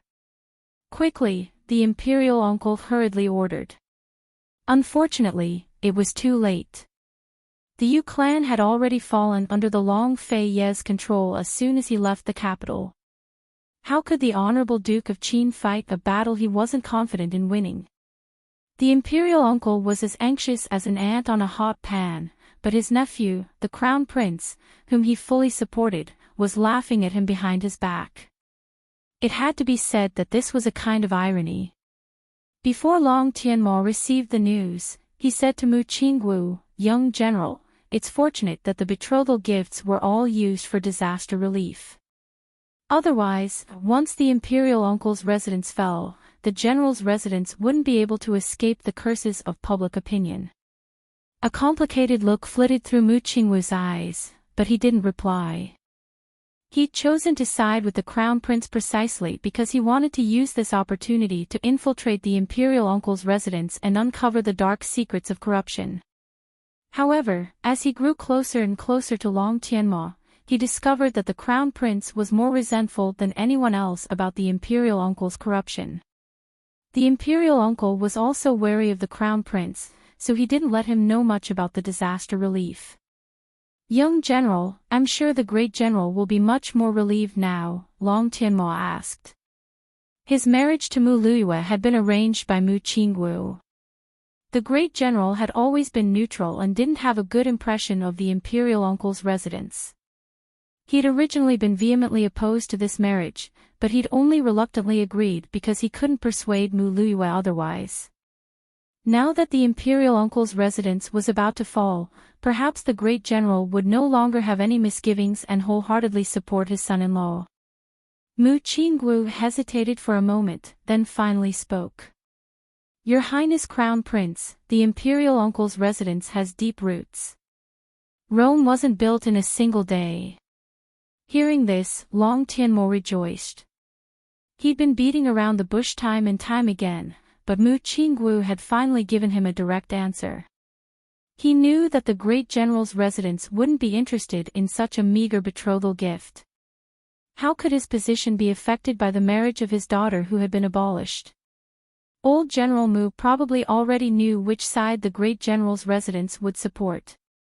I'm just worried that Imperial Father and Imperial Grandmother won't be easy to talk to, so I'll have to ask old General Mu to make a trip to the palace, Long Tianmo said in a low voice. The Imperial Uncle's residence truly had a special status.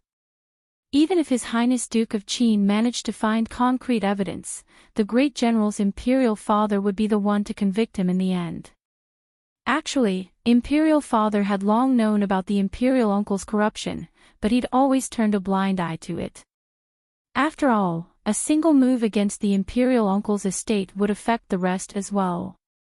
Right now, the power balance in the Imperial Court was still balanced, so Imperial Father wouldn't make any rash moves against either side. But if General Mu could make a personal trip to the palace and express his determination to support the Eastern Palace, then everything would be different. With the support of the general's estate, the Eastern Palace would gain a firm foothold in the Imperial Court. As for the Imperial Uncle's estate, Imperial Father could seize the chance to get rid of them. Mu Qinggu thought that he'd taken a risk this time. Although he hadn't been able to find any evidence of the Imperial Uncle's corruption, he could at least help out in this matter. Seeing the sincere look in the Crown Prince's eyes, he secretly rejoiced that he'd chosen the right path. Your Highness, this soldier will go back immediately and convince Father. The Empress Dowager still. Before Mu Qinggu could finish, Long Tianmo patted his chest and promised, Empress Dowager, leave it to this Crown Prince. You can set your mind at ease. Emperor Tianhui had received the news even before the Imperial Uncle's estate. He'd shut himself in his study and refused to see anyone. Your Majesty, His Highness Crown Prince has already been waiting by the door for a long time, Eunuch Luo reported in a low voice. Didn't I say Jin wouldn't see anyone? Emperor Tianhui clenched his fists and slammed them against the secret missive on the table, his brows furrowed in irritation. His Highness says he has something very important to discuss. He has to see Your Majesty, Eunuch Luo ventured to report. Pass down orders. Jin's body is unwell, so court will be adjourned for 3 days. However, if there are any urgent memorials to send to the heart-nurturing pavilion, the Crown Prince will take care of everything else. Emperor Tianhui waved his hand impatiently before rising to his feet and heading for the heart-nurturing pavilion. The disaster areas hadn't even ended yet, but the Duke of Qin had already won the hearts of the people. How could he be content with that? With such a huge commotion in the disaster areas, it was only a matter of time before something happened to the Imperial Uncle's estate. Over the past few days, both the Crown Prince and the civil and military officials in court had been writing memorials to either defend the Imperial Uncle's estate or kick him while he was down. Even an emperor like him had his moments of difficulty making decisions. The Imperial Uncle's estate had many friends and powerful supporters in court. Emperor Tianhui had a love-hate relationship with them. He wanted to get rid of them quickly, but also make full use of them. Unfortunately, it wasn't time yet. The Duke of Qin was truly abominable. He'd only been in the disaster areas for less than 10 days, but he'd already caused so much trouble for Emperor Tianhui. Of course, that wasn't Emperor Tianhui's biggest headache. Right now, he was thinking of a way to strike back at the Duke of Qin. After all, the disaster areas weren't over yet. If he let the Duke of Qin get away so easily, then the people would only know him as Tianning's Duke of Qin in the future, but not Emperor Tianhui. Eunuch Luo had followed him closely, so he could more or less guess at Emperor Tianhui's thoughts. Your Majesty, it's still early winter. True winter hasn't arrived yet. If they wanted new crops, they'd have to wait until spring at the latest and harvest them in the summer. There was still a long way to go before the disaster areas. Eunuch Luo had hit the nail on the head, but Emperor Tianhui was too distracted to listen. He glared at Eunuch Luo and snapped, "Get lost." Frightened, Eunuch Luo quickly backed away, but Long Tianma blocked his way as soon as he reached the door to the imperial study. "Eunuch Luo, is Imperial Father really ill?" Long Tianma asked doubtfully. "Your Highness Crown Prince, His Majesty's body isn't well." "You should go back," Eunuch Luo coaxed. "Did he summon Imperial Physician Gu?" Long Tianma asked next. Only an Imperial Physician could speak with his Imperial Father at a time like this. "Your Highness, His Majesty hasn't summoned an Imperial Physician yet, but it definitely can't be Imperial Physician Gu. He took sick leave a month ago and went back to his hometown." "He won't be back so soon," Eunuch Luo replied honestly. "He took such a long leave." Long Tianma was doubtful, but didn't think much of it. After all, he was just an Imperial Physician. Currently, Han Yunxi was far away in South Ning Prefecture, treating Long Fei Ye's wounds. The two of them happened to mention Gu Beiyue. "I heard that Gu Beiyue took sick leave and went back to his hometown." Long Fei Yi rarely brought up the name in front of Han Yunxi. "Really? Who did your Highness hear that from?" Han Yunxi grew doubtful. They'd been out for over a month now, so why was this fellow still asking about Gu Beiyue's whereabouts?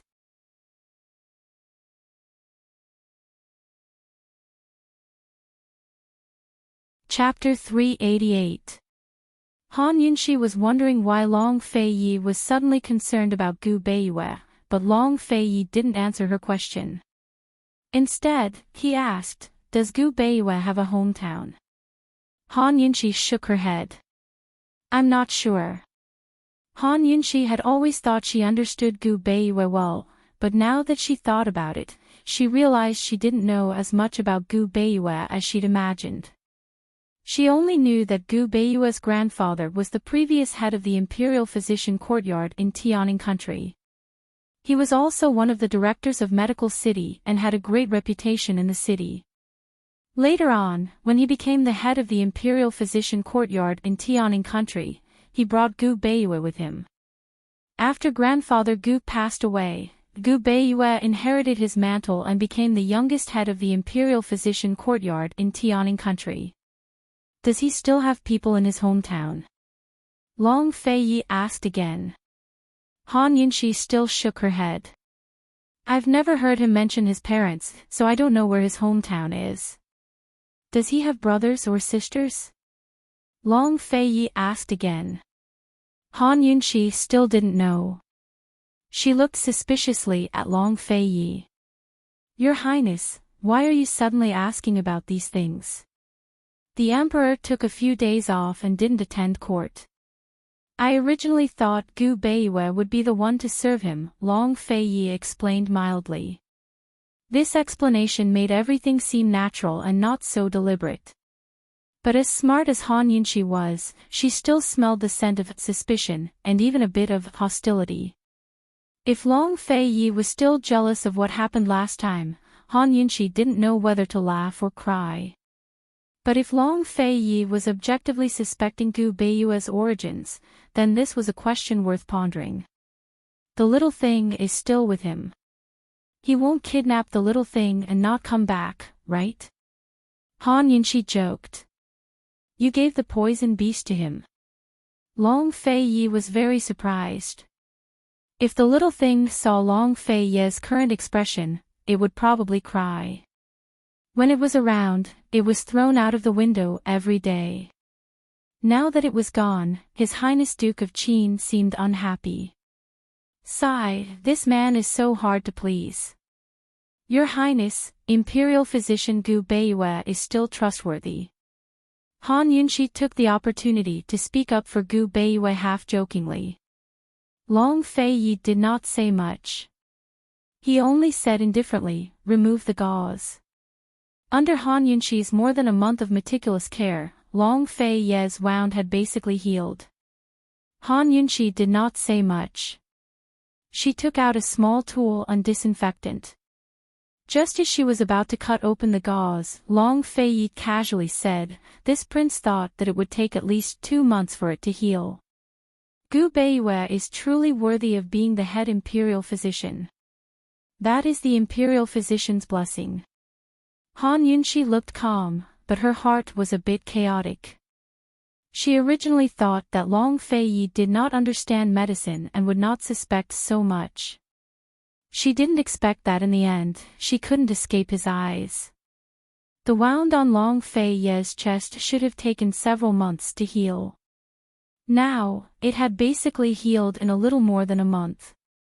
Moreover, during this month, Long Fei Yi often did not listen to warnings and acted recklessly. Long Fei Ye's body had a good foundation and strong self-healing ability.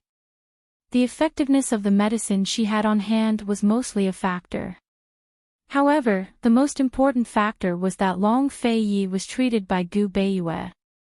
Gu Beiyue said that if Long Fei Yi did not wake up that night, he might become a vegetable. However, reality proved that Long Fei Yi could wake up a few days later. Gu Beiyue said that Long Fei Ye's wound had to be bandaged every day for a month. He could not act recklessly and could not use his martial arts. Otherwise, the consequences would be unimaginable. However, Long Fei Yi moved around a lot during this month, but he was still fine. If the person who treated Long Fei Yi was not Gu Beiyue, he would definitely be treated as a quack doctor. However, the person who treated Long Fei Yi was Gu Beiyue himself. Either Long Fei Ye's body was too special, or Gu Beiyue's medical skills were extremely high. Now, it seemed that it was the latter. Therefore, Gu Beiyue actually deliberately concealed his medical skills. Han Yunxi quickly came back to her senses and continued what she was doing.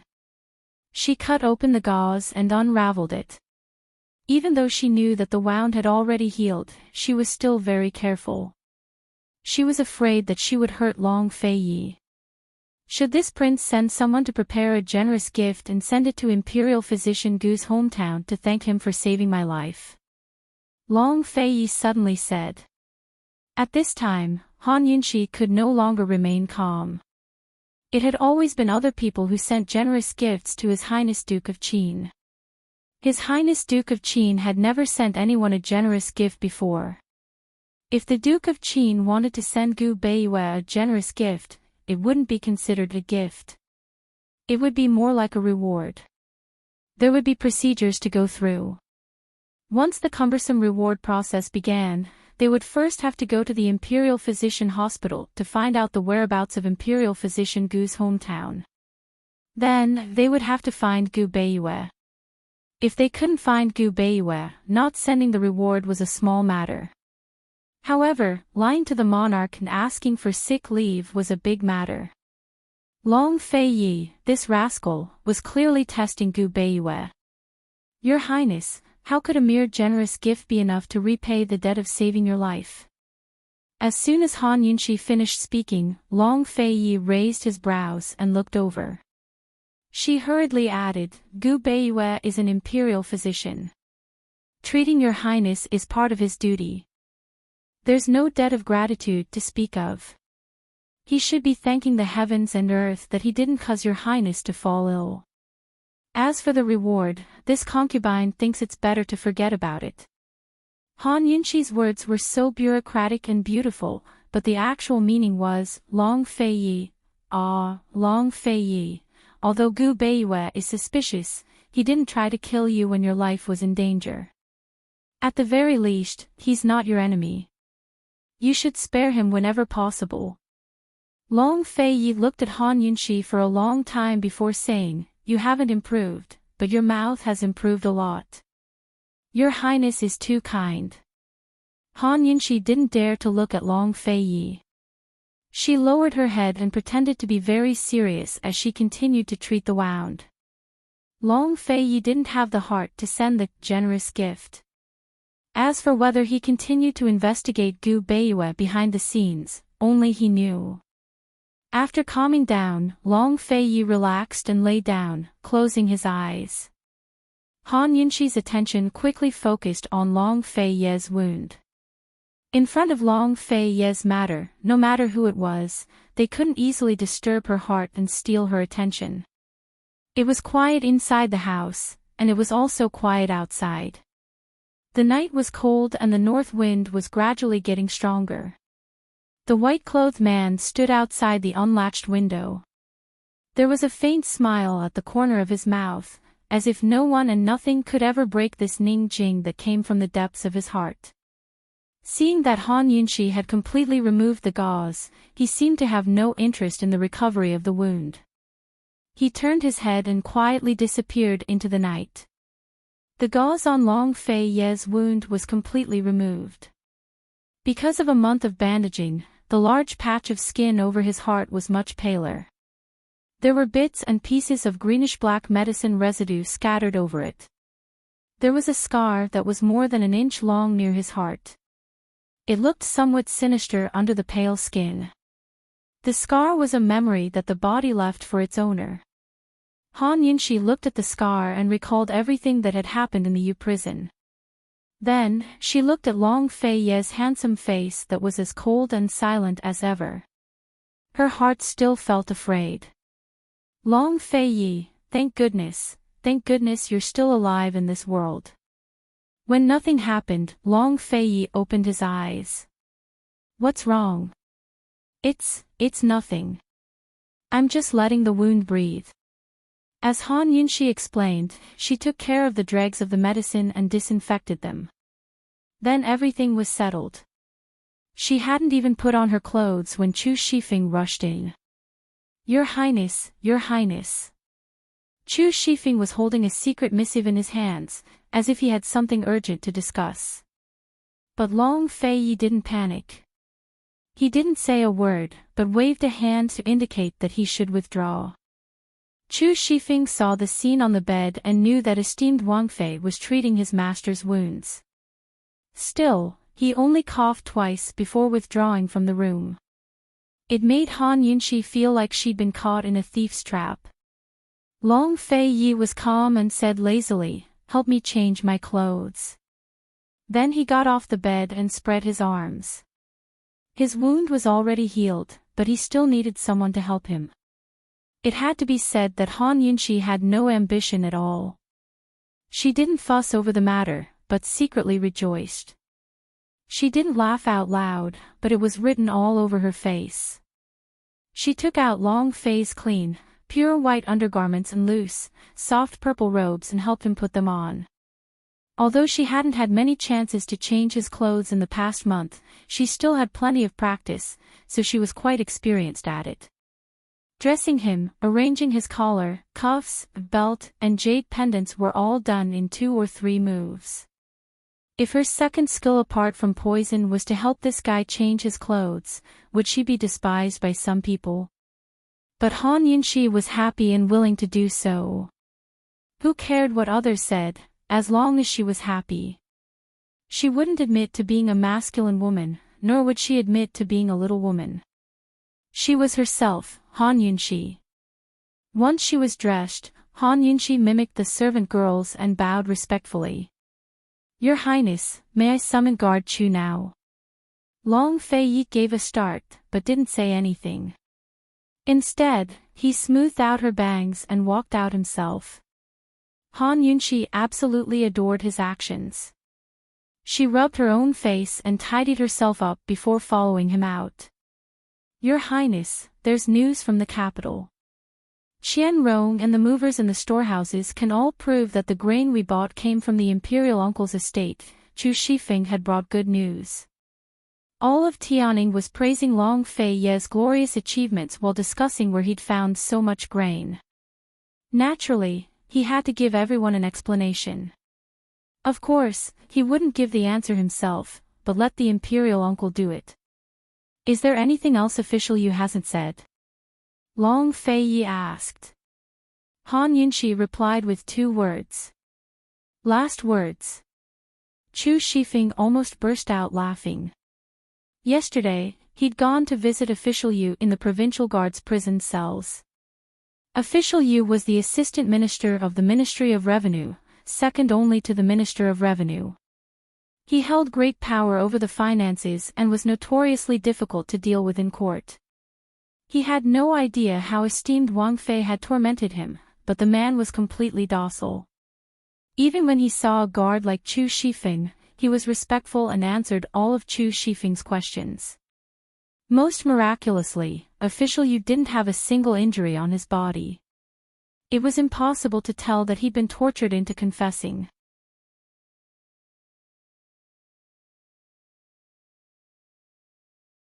Chapter 389. Official Yu really only had last words left to speak of. Over the past few days, Han Yunxi had long gotten information from him about the amount of grain that the imperial court had sent to the 3 disaster regions, as well as the actual amount that had reached them. As luck would have it, the difference was about the same as the grain they'd bought from the imperial uncle's estate. Han Yunxi didn't ask Official Yu who'd embezzled the grain either. All she needed to do was give Official Yu's signed testimony to Emperor Tianhui, then report the imperial uncle's relationship with the Lin clan's grain store. Everything would be up to the imperial uncle to explain himself. Perhaps he'd even come up with some interesting and preposterous explanations. Of course, Long Fei wasn't stupid enough to hand over the memorial himself. If Long Fei handed over the memorial directly, then only Emperor Tianhui would be able to see all the evidence. The imperial uncle was a man of great power and influence, after all, so Emperor Tianhui might not punish him. But if he borrowed someone else's hands, then things would be different. Han Yunxi had always assumed that Long Fei would borrow the crown prince's hand. Long Fei was well aware of the crown prince's personality and grudge against the imperial uncle's estate. But Long Fei only said, Chu Shifeng, organize all the evidence and give it to General Mu. General Mu. Han Yunxi was stunned. She never thought that General Mu could be used as well. General Mu wasn't marrying off his daughter for the sake of betrothal gifts, but so that she'd have a good home to return to. Although he was despicable, General Mu had no choice but to do so. Pity the hearts of all parents in the world. If General Mu was given a chance to topple the imperial uncle's estate and cut off all ties between the crown prince and his estate, then the crown prince's name would be clean and the Mu clan wouldn't be cursed by anyone. This was giving General Mu a chance, as well as a huge favor from His Highness Duke of Qin. Even if General Mu's estate was truly loyal to the crown prince, they wouldn't dare to openly oppose the Duke of Qin's estate. Your Highness, the spies have reported that Mu Qingwu has been very close to the crown prince recently. Chu Shifeng replied in a low voice. Although they were far away from the capital, none of their movements could escape His Highness Duke of Qin's eyes. Long Tianma was trained by Tianhui after all. How stupid could he be? It was hard to tell whether Long Fei's words were praise or mockery. Even if Long Tianma could convince the general to lobby Emperor Tianhui, he'd still need proof. Strictly speaking, the Duke of Qin had helped Long Tianma a lot. If he didn't cut ties with the imperial uncle's estate, Long Tianma wouldn't be able to go far. Han Yunxi remained silent as she listened. She couldn't help but recall the first time Mu Qingwu had come to the Duke of Qin's manor to thank her for saving his life. He'd been such an upright man of iron with thick eyebrows and large eyes. His eyes were bright and full of expression, and his every movement was standard military posture. He was methodical and full of vigor. The imperial uncle's estate was about to fall from power, so this man had escaped the fate of wallowing in the mire. But in the end, he'd chosen to stand on the crown prince's side. Mu Qingwu, was it worth it for you to choose the crown prince and give up on the Duke of Qin for the sake of a good-for-nothing little sister's marriage?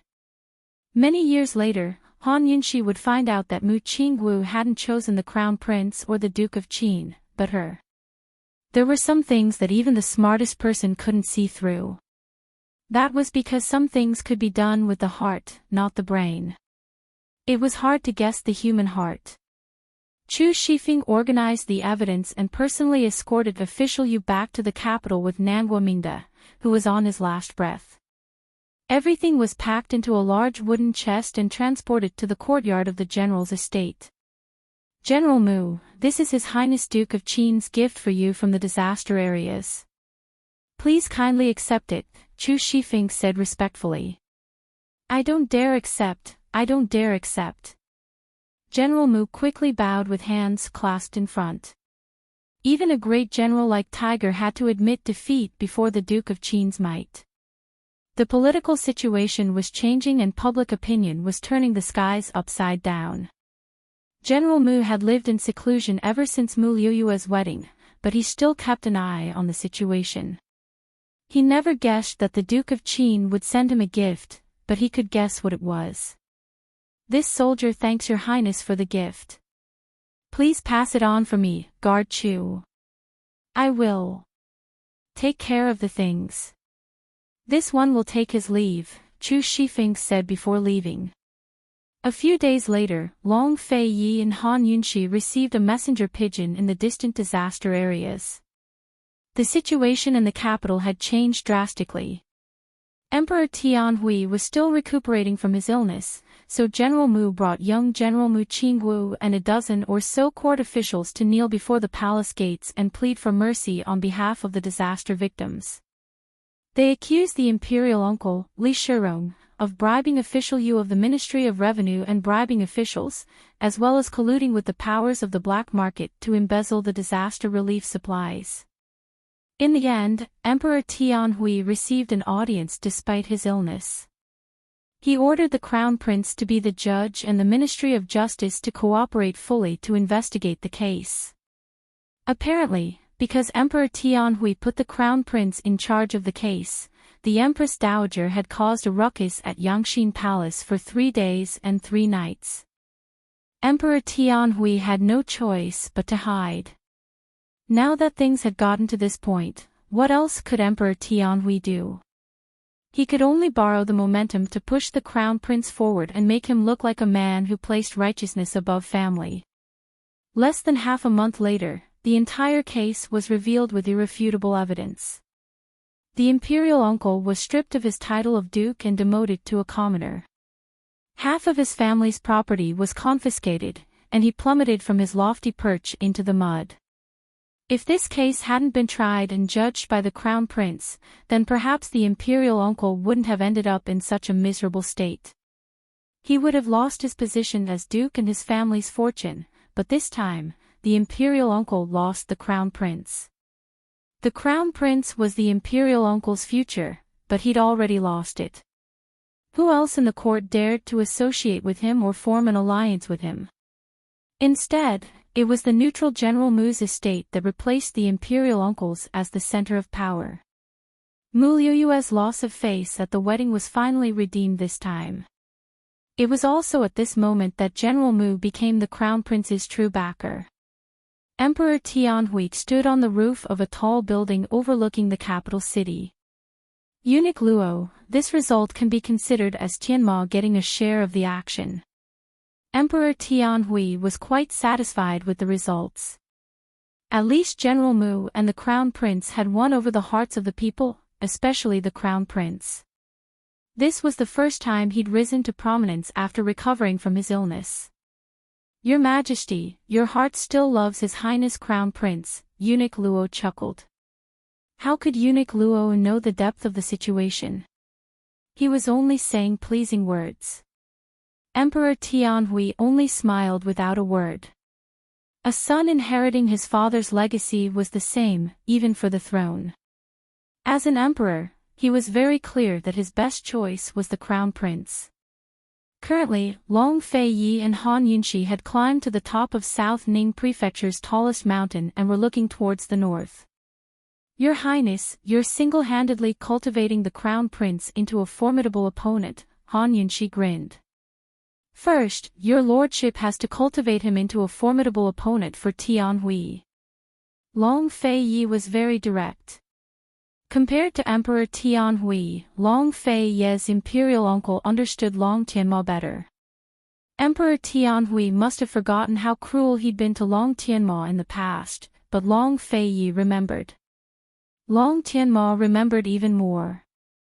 Emperor Tianhui had never imagined that the Crown Prince's rise to power today would mark the beginning of the end of his imperial career. Looking at Long Fei Ye's indifferent profile and silent eyes, Han Yunxi thought of a saying, strategizing within the tent can lead to absolute victory thousands of li away. The man by her side had the power to take Tianning's throne, but he was so indifferent. He'd only kill people when they provoked him. Aside from that, he preferred things to be in a state of balance. She knew he didn't just want Tianning, but it was a good thing to take it down first. Why wasn't he making a move? She couldn't help but feel that he was waiting for something. Just what was it? Did it have anything to do with the perplexing butterfly illusion in her hands?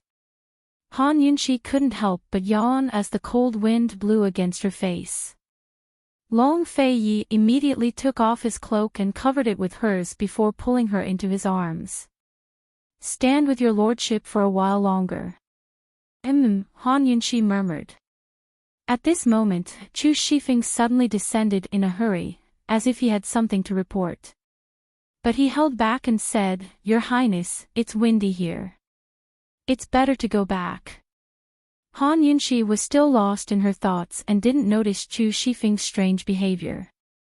Long Fei Yi glanced at Chu Shifeng before descending the mountain. Back at the senior provincial official's estate, Han Yunxi went to get more clothes. It was getting colder and colder. As soon as she left, Chu Shifeng rushed to report, Your Highness, that person from the hidden pavilion woke up. Something's happened. That person from the hidden pavilion referred to the mysterious person imprisoned there. Last time, she'd been badly frightened by the black-robed men and hit her head. She'd been unconscious until now, but had finally woken up. Long Fei looked at him coldly, his gaze clearly questioning. After the black-robed men discovered the hidden pavilion, the mysterious person hadn't stayed put. Tang Li had only been guarding the place as a bait to lure the black-robed man out. They'd long brought the mysterious person to the disaster areas and locked her up near South Ning Prefecture. Chu Shifeng had sent people to keep an eye on her. Your Highness, this subordinate didn't do a thing. That person insisted on leaving and even tried to force the guards to let her go, Chu Shifeng reported. She'd been like this when she was imprisoned at the hidden pavilion, but things had calmed down later. Perhaps the kidnapping and the change of environment had given her a fright. Long Fei Yi took out a painting from his sleeve. Give it to her. But before Chu Shifeng could take it, he withdrew it again. Your lordship will go personally. He was going to have a good chat with her sooner or later, so it was time for him to pay her a visit. Your Highness, I don't think that's a good idea. What if esteemed Wang Fei suspects? Chu Shifeng grew timid. If esteemed Wang Fei found out about this, she'd probably turn the heavens upside down.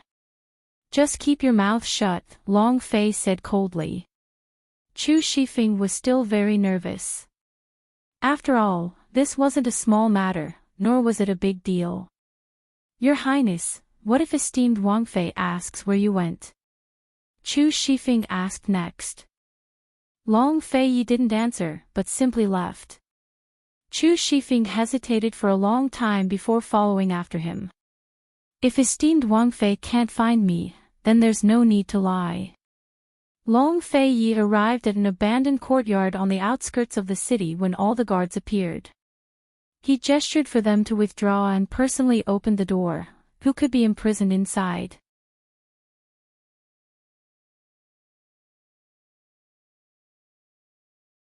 Chapter 390.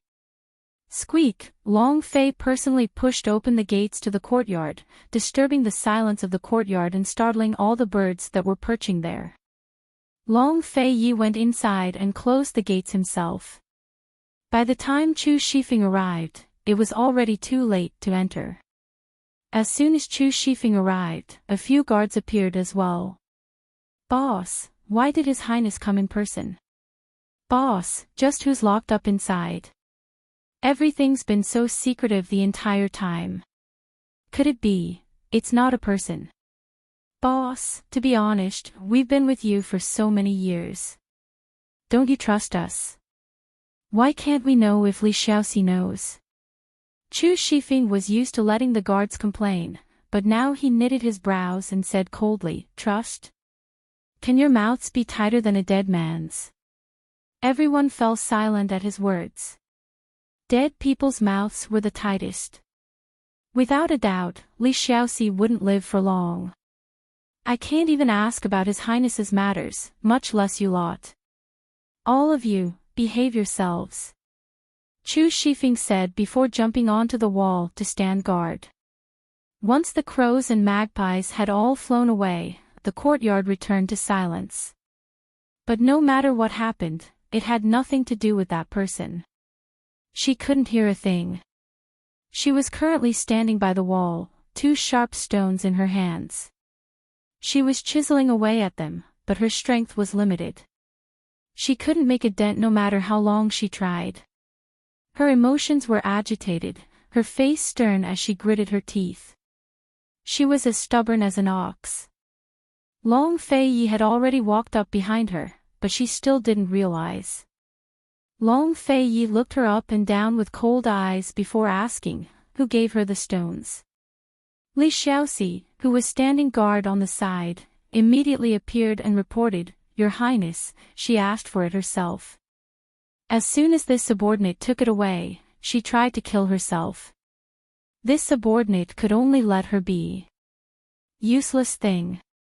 Long Fei Yi glanced sideways, causing Li Xiaoxi to shiver. He instinctively wanted to retreat, but it was already too late.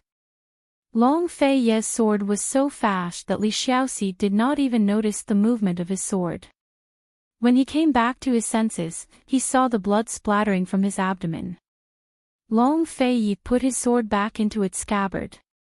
Li Xiaoxi fell to the ground. Such a big movement happened behind the wall chisel. Unfortunately, she still did not know. Long Fei Yi had tried countless times to sound her out, but she really couldn't hear anything. This time, it was not a test, and Li Xiaoxi was not the first shadow guard he had killed. In order to protect this secret, he had already replaced 5 to 6 secret guards along the way. "Chu Shifeng, clean up the mess," Long Fei Yi said before entering the rooms.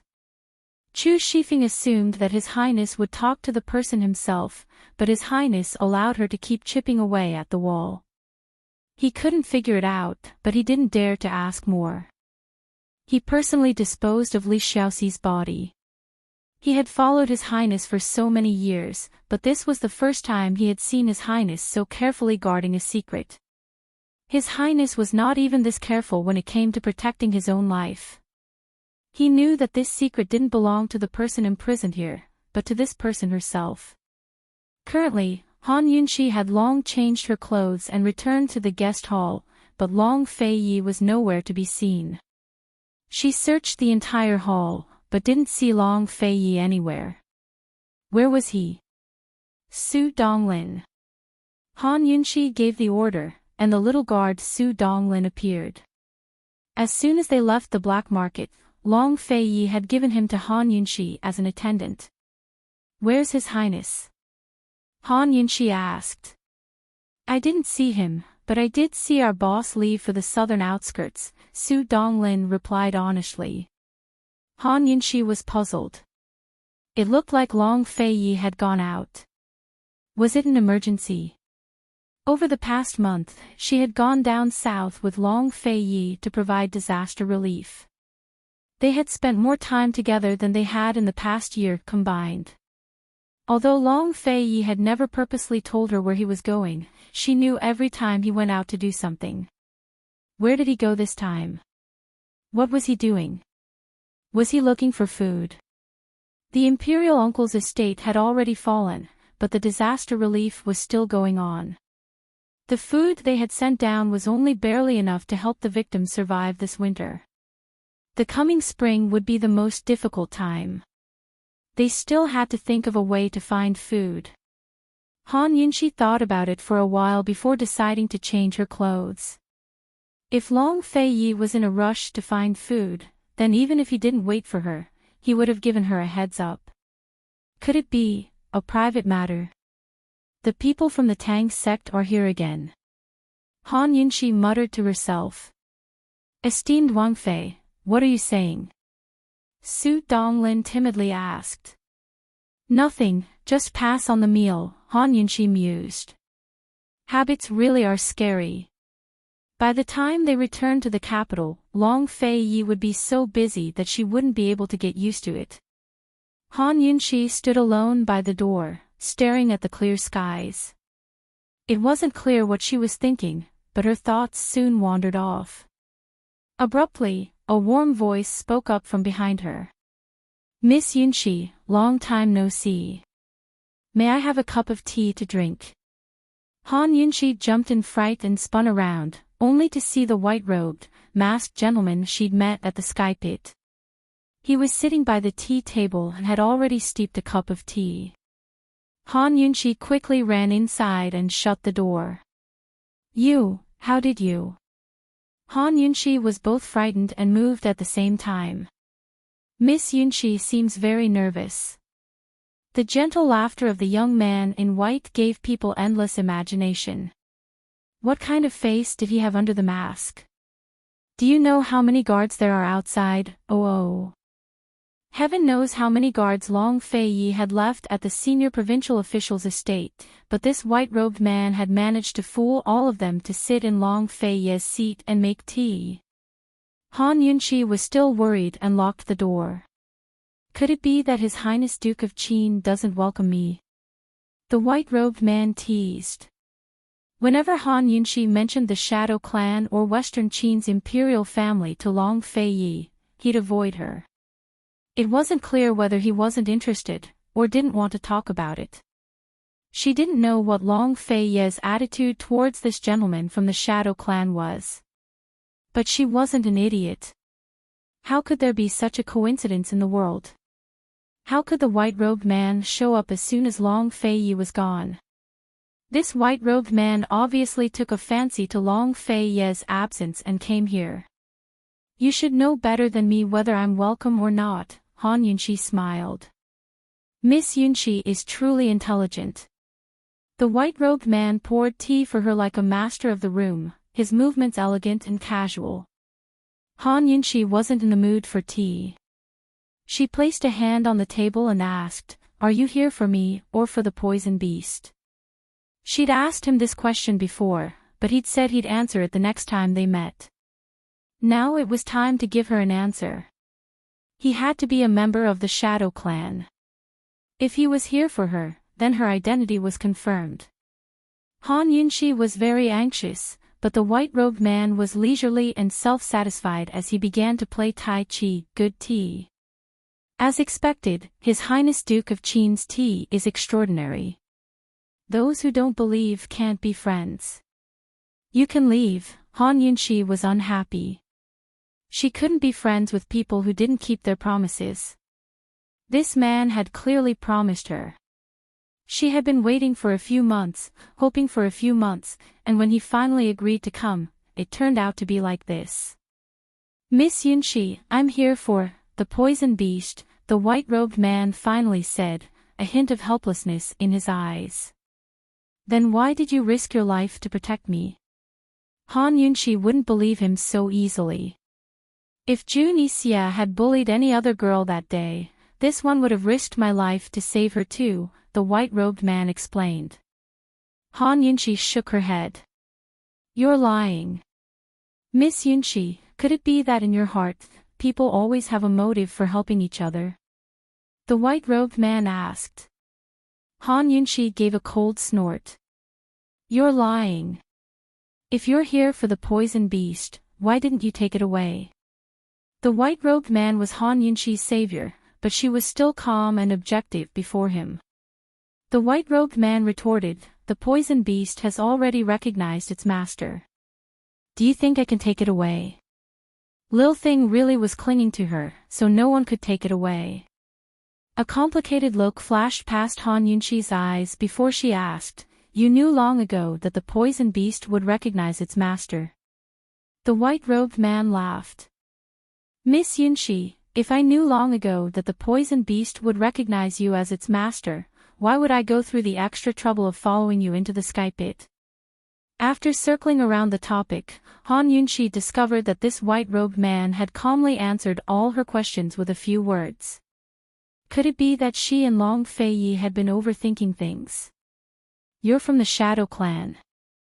Han Yunqi asked next. But the white-robed man only stood up with a faint smile. "Next time, then.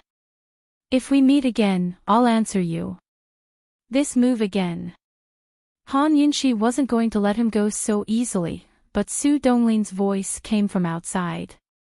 "Esteemed Wang Fei, open the door. Lunch has been delivered." Han Yunqi looked back, but the white-robed man had already vanished into thin air. Even the tea set on the tea table had been cleaned up, leaving no trace behind. "White-robed man, white-robed man. Although you answered my question, you didn't tell me why you were hiding from Long Feiyi." Han Yunqi opened the door, but wasn't in the mood to eat. Should she tell Long Feiyi about today's events, or hide them from him for now? The white-robed man hadn't gone far. Or rather, he'd been there the entire time. He thought that if they never met again, they'd never lie to each other. Who knew that even after 20 years of cultivation, he couldn't beat the sight of her back? Seeing that Han Yunqi wasn't in the mood to eat, the white-robed man gave a silent sigh before turning to hide in the shadows outside the room. Meanwhile, in the abandoned courtyard in the southern suburbs, the wall cutter had finally calmed down. Only a small dent had been made in the earth wall, but it hadn't affected the overall situation. She dejectedly tossed aside 2 sharp stones and slowly turned around, her head bowed in despair. Chu Shifeng had been waiting by her side for 2 hours. When he saw her give up, he exhaled and hurried forward, gesturing for her to enter. "Mute Granny, His Highness has come personally. You've put on quite the airs." "That's right." The person Long Feiyi had imprisoned was none other than Mute Granny, the very same woman Chu Shifeng had escorted back to Tianning's capital city. All that talk about being robbed on the way and Mute Granny falling off a cliff was a fabrication. Long Feiyi's orders from the start were to take Mute Granny to the hidden pavilion and imprison her. Naturally, Mute Granny couldn't hear Chu Shifeng's words. She didn't even spare him a glance as she stormed into the room. Inside, Long Feiyi had been waiting for ages. Why did he want to imprison Mute Granny? And he'd done it behind Han Yunqi's back.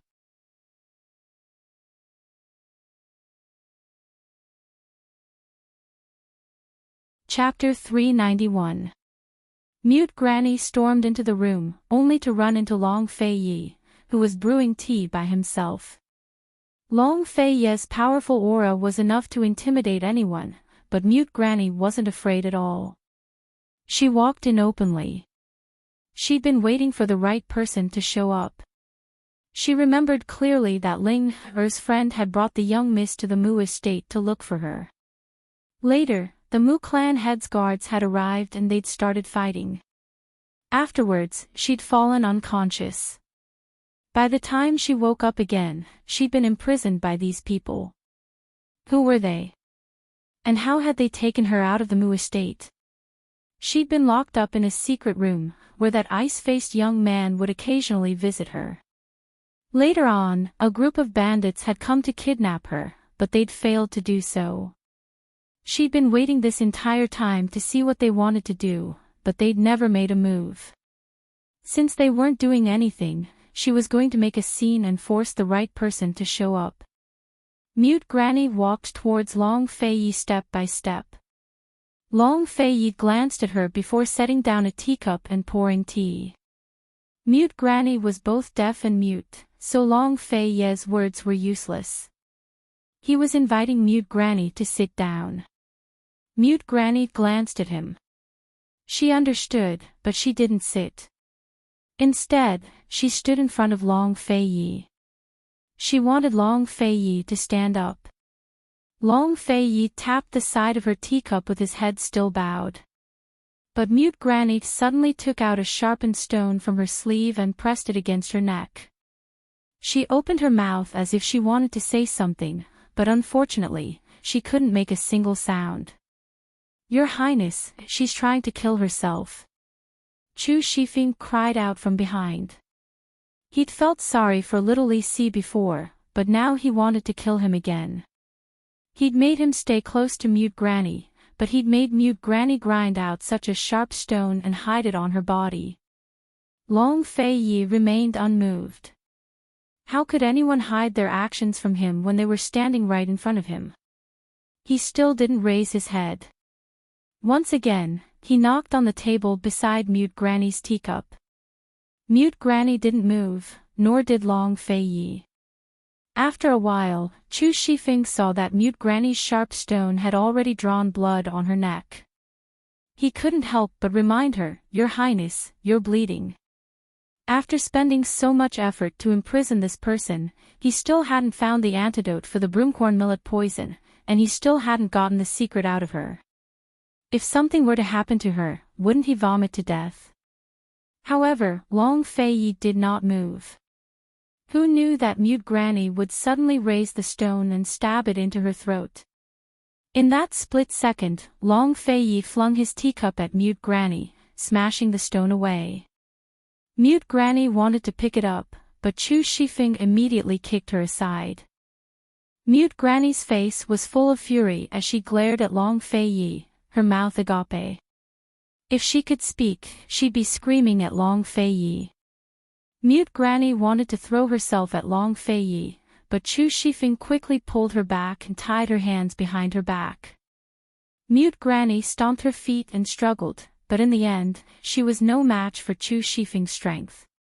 Long Fei Yi finished his tea and finally spoke. "She's got a fiery temper. I heard that the Mu clan's Miss Mu Axayan has a servant girl with a fiery temper by her side. That must be her." Mu Axayan was none other than Mu Ling, her's fourth aunt, the young miss of the Mu clan who was rumored to have an affair with the poison sect. Actually, Long Fei Yi had started investigating Mu Axayan as soon as he found out about Mute Granny's existence. No one knew whether Mu Axayan's affair with the poison sect was true or just a rumor. If it was true, then no one knew what kind of relationship Mu Axayan had with the poison sect, except for this servant girl. But no matter what, Mu Ingdong shouldn't have left Mute Granny alive. Mu Axayan had already become a taboo in the Mu clan and medical city. Mu Ingdong's wisest move was to silence Mute Granny. Was he trying to lure out someone by keeping Mute Granny alive? Long Fei Yi didn't want to speculate any further. He only wanted to find the antidote as soon as possible and force Mute Granny to tell him the truth. Long Fei Yi took out a painting from his sleeve and slowly unfurled it on the table. Seeing this, the struggling Mute Granny suddenly fell silent. The painting depicted a young woman dressed as a doctor. She carried a cloth pouch on her back that was similar to Han Yunxi's medical pouch. The woman's features were delicate and pretty, but she couldn't be called a beauty. Still, her smile was bright and sweet, giving off an indescribable sense of kindness and beauty. Wasn't this the same painting of Mu Axayan that hung in the Mu clan's bamboo house? Mute Granny fell silent for a while before she grew agitated. Her eyes filled with tears as she tried to throw herself at the painting. She kept opening and closing her mouth to call out, "Young Mississippi, that's right." Mu Axayan was the fourth young miss she'd watched grow up. Miss Mu Axayan had treated her like a mother, but she was closer to Miss Mu Axayan than her own daughter. Miss Mu Axayan said that she would come back, but she never came back. Mute Granny had been guarding this painting all this time for over 20 years. In the midst of her emotions, Mute Granny immediately went on guard and glared at Long Fei Yi. How did this young man with extraordinary origins get his hands on this painting from the Mu clan? Was he looking for Miss Muaxian? Or was he trying to get something out of her? Just what did he want? Chu Shifeng, let go. For the third time, Long Fei Yi knocked on the table next to Mute Granny's teacup and indicated for her to sit down. Your Highness, be careful. Chu Shifeng couldn't help but remind him. Mute Granny's personality was hard to control. But Mute Granny didn't act rashly after he let go. Her gaze never left the painting as she sat down. Long Fei Yi was very generous. He rolled up the painting and pushed it towards Mute Granny. Mute Granny immediately took it, her wrinkled hands trembling as she carefully tidied up the painting. Once she was done, she tucked it away in her sleeves and even patted it a few times to make sure it was safe. Her expression as if she'd found a priceless treasure, and her coarse, wrinkled hands made one's heart ache. This is a servant waiting for her master. It's a pity that Muaxian's already dead, Long Fei Yi remarked. Muaxian was Tianxin, but Lady Tianxin was already dead. What would Mute Granny do if she found out? Han Yunxi and Gu had been in too much of a hurry to find her, so they didn't have time to talk properly. After putting away the painting, Mute Granny prepared to stand up, but Long Fei Yi took out another painting. This was none other than the one he'd drawn when he'd issued a bounty for Han Yunxi. Mute Granny recognized Han Yunxi. Based on the Axian character on Han Yunxi's medical pouch, she was certain that Han Yunxi was Muaxian's daughter. Mute Granny reached out to grab the painting, but Long Fei Yi immediately took it back and carefully tucked it away in his robes. Mute Granny didn't move, but gave Long Fei Yi a doubtful look. But Long Fei Yi didn't say anything else. He rose to leave the room and instructed Chu Shifeng, pick someone to keep watch. If there's any more trouble, you do it yourself. Mute Granny chased after him, but she couldn't catch up to Long Fei Yi. Seeing Long Fei Yi leave, Mute Granny finally gave up. She strolled back into the room and slowly sat down without sparing Chu Shifeng a glance. Her sunken eyes seemed to grow even more sunken as she clutched the painting in her sleeve. She desperately wished she could speak up and ask for clarification. She was smart enough to understand the young man's threat. He was using Muaxian's daughter to threaten her. She didn't dare to make a fuss anymore. She knew that all she could do was wait and see what these people were up to. Chu Shifeng, on the other hand, was completely baffled. His master was here to draw a portrait. Just tell him to bring it to me. All right, Chu Shifeng wasn't thinking about Mute Granny right now, but the antidote for broomcorn millet poison. They already had the serpent fruit, but were missing two ingredients, Bear Chuan and Panoptic Red Lotus. His Highness had given Medicine Ghost Valley's Gu Chi Sha a year to search for these two ingredients, but there was still no news. Chu Shifeng only hoped that Gu Chi Sha would find the Bear Chuan and Panoptic Red Lotus as soon as possible. The sooner he did, the sooner his guards would be free. Most importantly, the sooner he wouldn't have to worry about esteemed Wang Fei finding out. Who knew whether Han Yunxi would find out about this? But this time, she definitely wouldn't find out. It wasn't clear what Long Fei Yi was busy with this time, but by the time they returned to the senior provincial official's estate, it was already late at night. Han Yunxi was still awake, but she was already in her room. The husband and wife duo had seized the entire estate by ransacking properties, but were now living in guest rooms like an inn. Their rooms were only separated by a single wall. When she heard the door next door open, Han Yunxi immediately went out. His Highness is back. Long Fei Yi replied mildly. What were you busy with? Why didn't you bring me along? Han Yunxi asked teasingly. Instead of answering, Long Fei asked, still not sleeping. Han Yunxi was used to this by now. In any case, she was just asking casually without actually investigating his whereabouts. She'd been waiting for the right time to find Long Fei Yi and have a chat. "Your Highness, that gentleman from the Shadow Clan came by," Han Yunqi murmured. She'd thought it over for an entire afternoon before deciding to tell Long Fei Yi the truth. After all, it had to do with her birth origins. Actually, Han Yunqi wasn't so keen on finding out her origins. After all, she was from the future and not the real young Miss Han. She had her own selfish motives for wanting to find out her origins. She even hoped that she was the orphan of the Western Qin Imperial clan. If that was the case, then she might be able to help Long Fei Yi even more. Compared to her origins, Han Yunqi was more interested in the truth behind Lady Tianqin's difficult labor. Was it an accident? Or did someone deliberately hurt her? Lady Tianqin was a doctor worthy of respect. She was also the great mother who'd given her this body. She had to find out the truth. If it wasn't an accident back then who was the culprit? What was their motive? That masked man in white.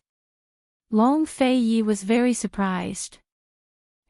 He came for a while in the afternoon," Han Yunqi replied honestly. "What did he say?" Long Fei Yi was clearly anxious. He denied it. He said that he came for the little thing. He even said that the little thing had recognized him as its master, so he couldn't take it away. Han Yunqi was always so honest in front of Long Fei Yi. "Anything else?" Long Fei Yi asked again. Han Yunqi shrank back and asked pitifully, "Your Highness, can we talk inside?" To the readers, to watch Little Poison Consort's exclusive mini-theater, please add us on WeChat at Gmomo 2015. There are already 3 mini-theaters. You're tuning into the LoveLore Library YouTube channel. We're so grateful for your support, and don't forget to subscribe to join us on this incredible journey through captivating stories. Your generosity through donations truly makes a world of difference, as it's the primary source of revenue that allows me to expand and enhance this channel for you. Thank you from the bottom of my heart for being a part of this adventure.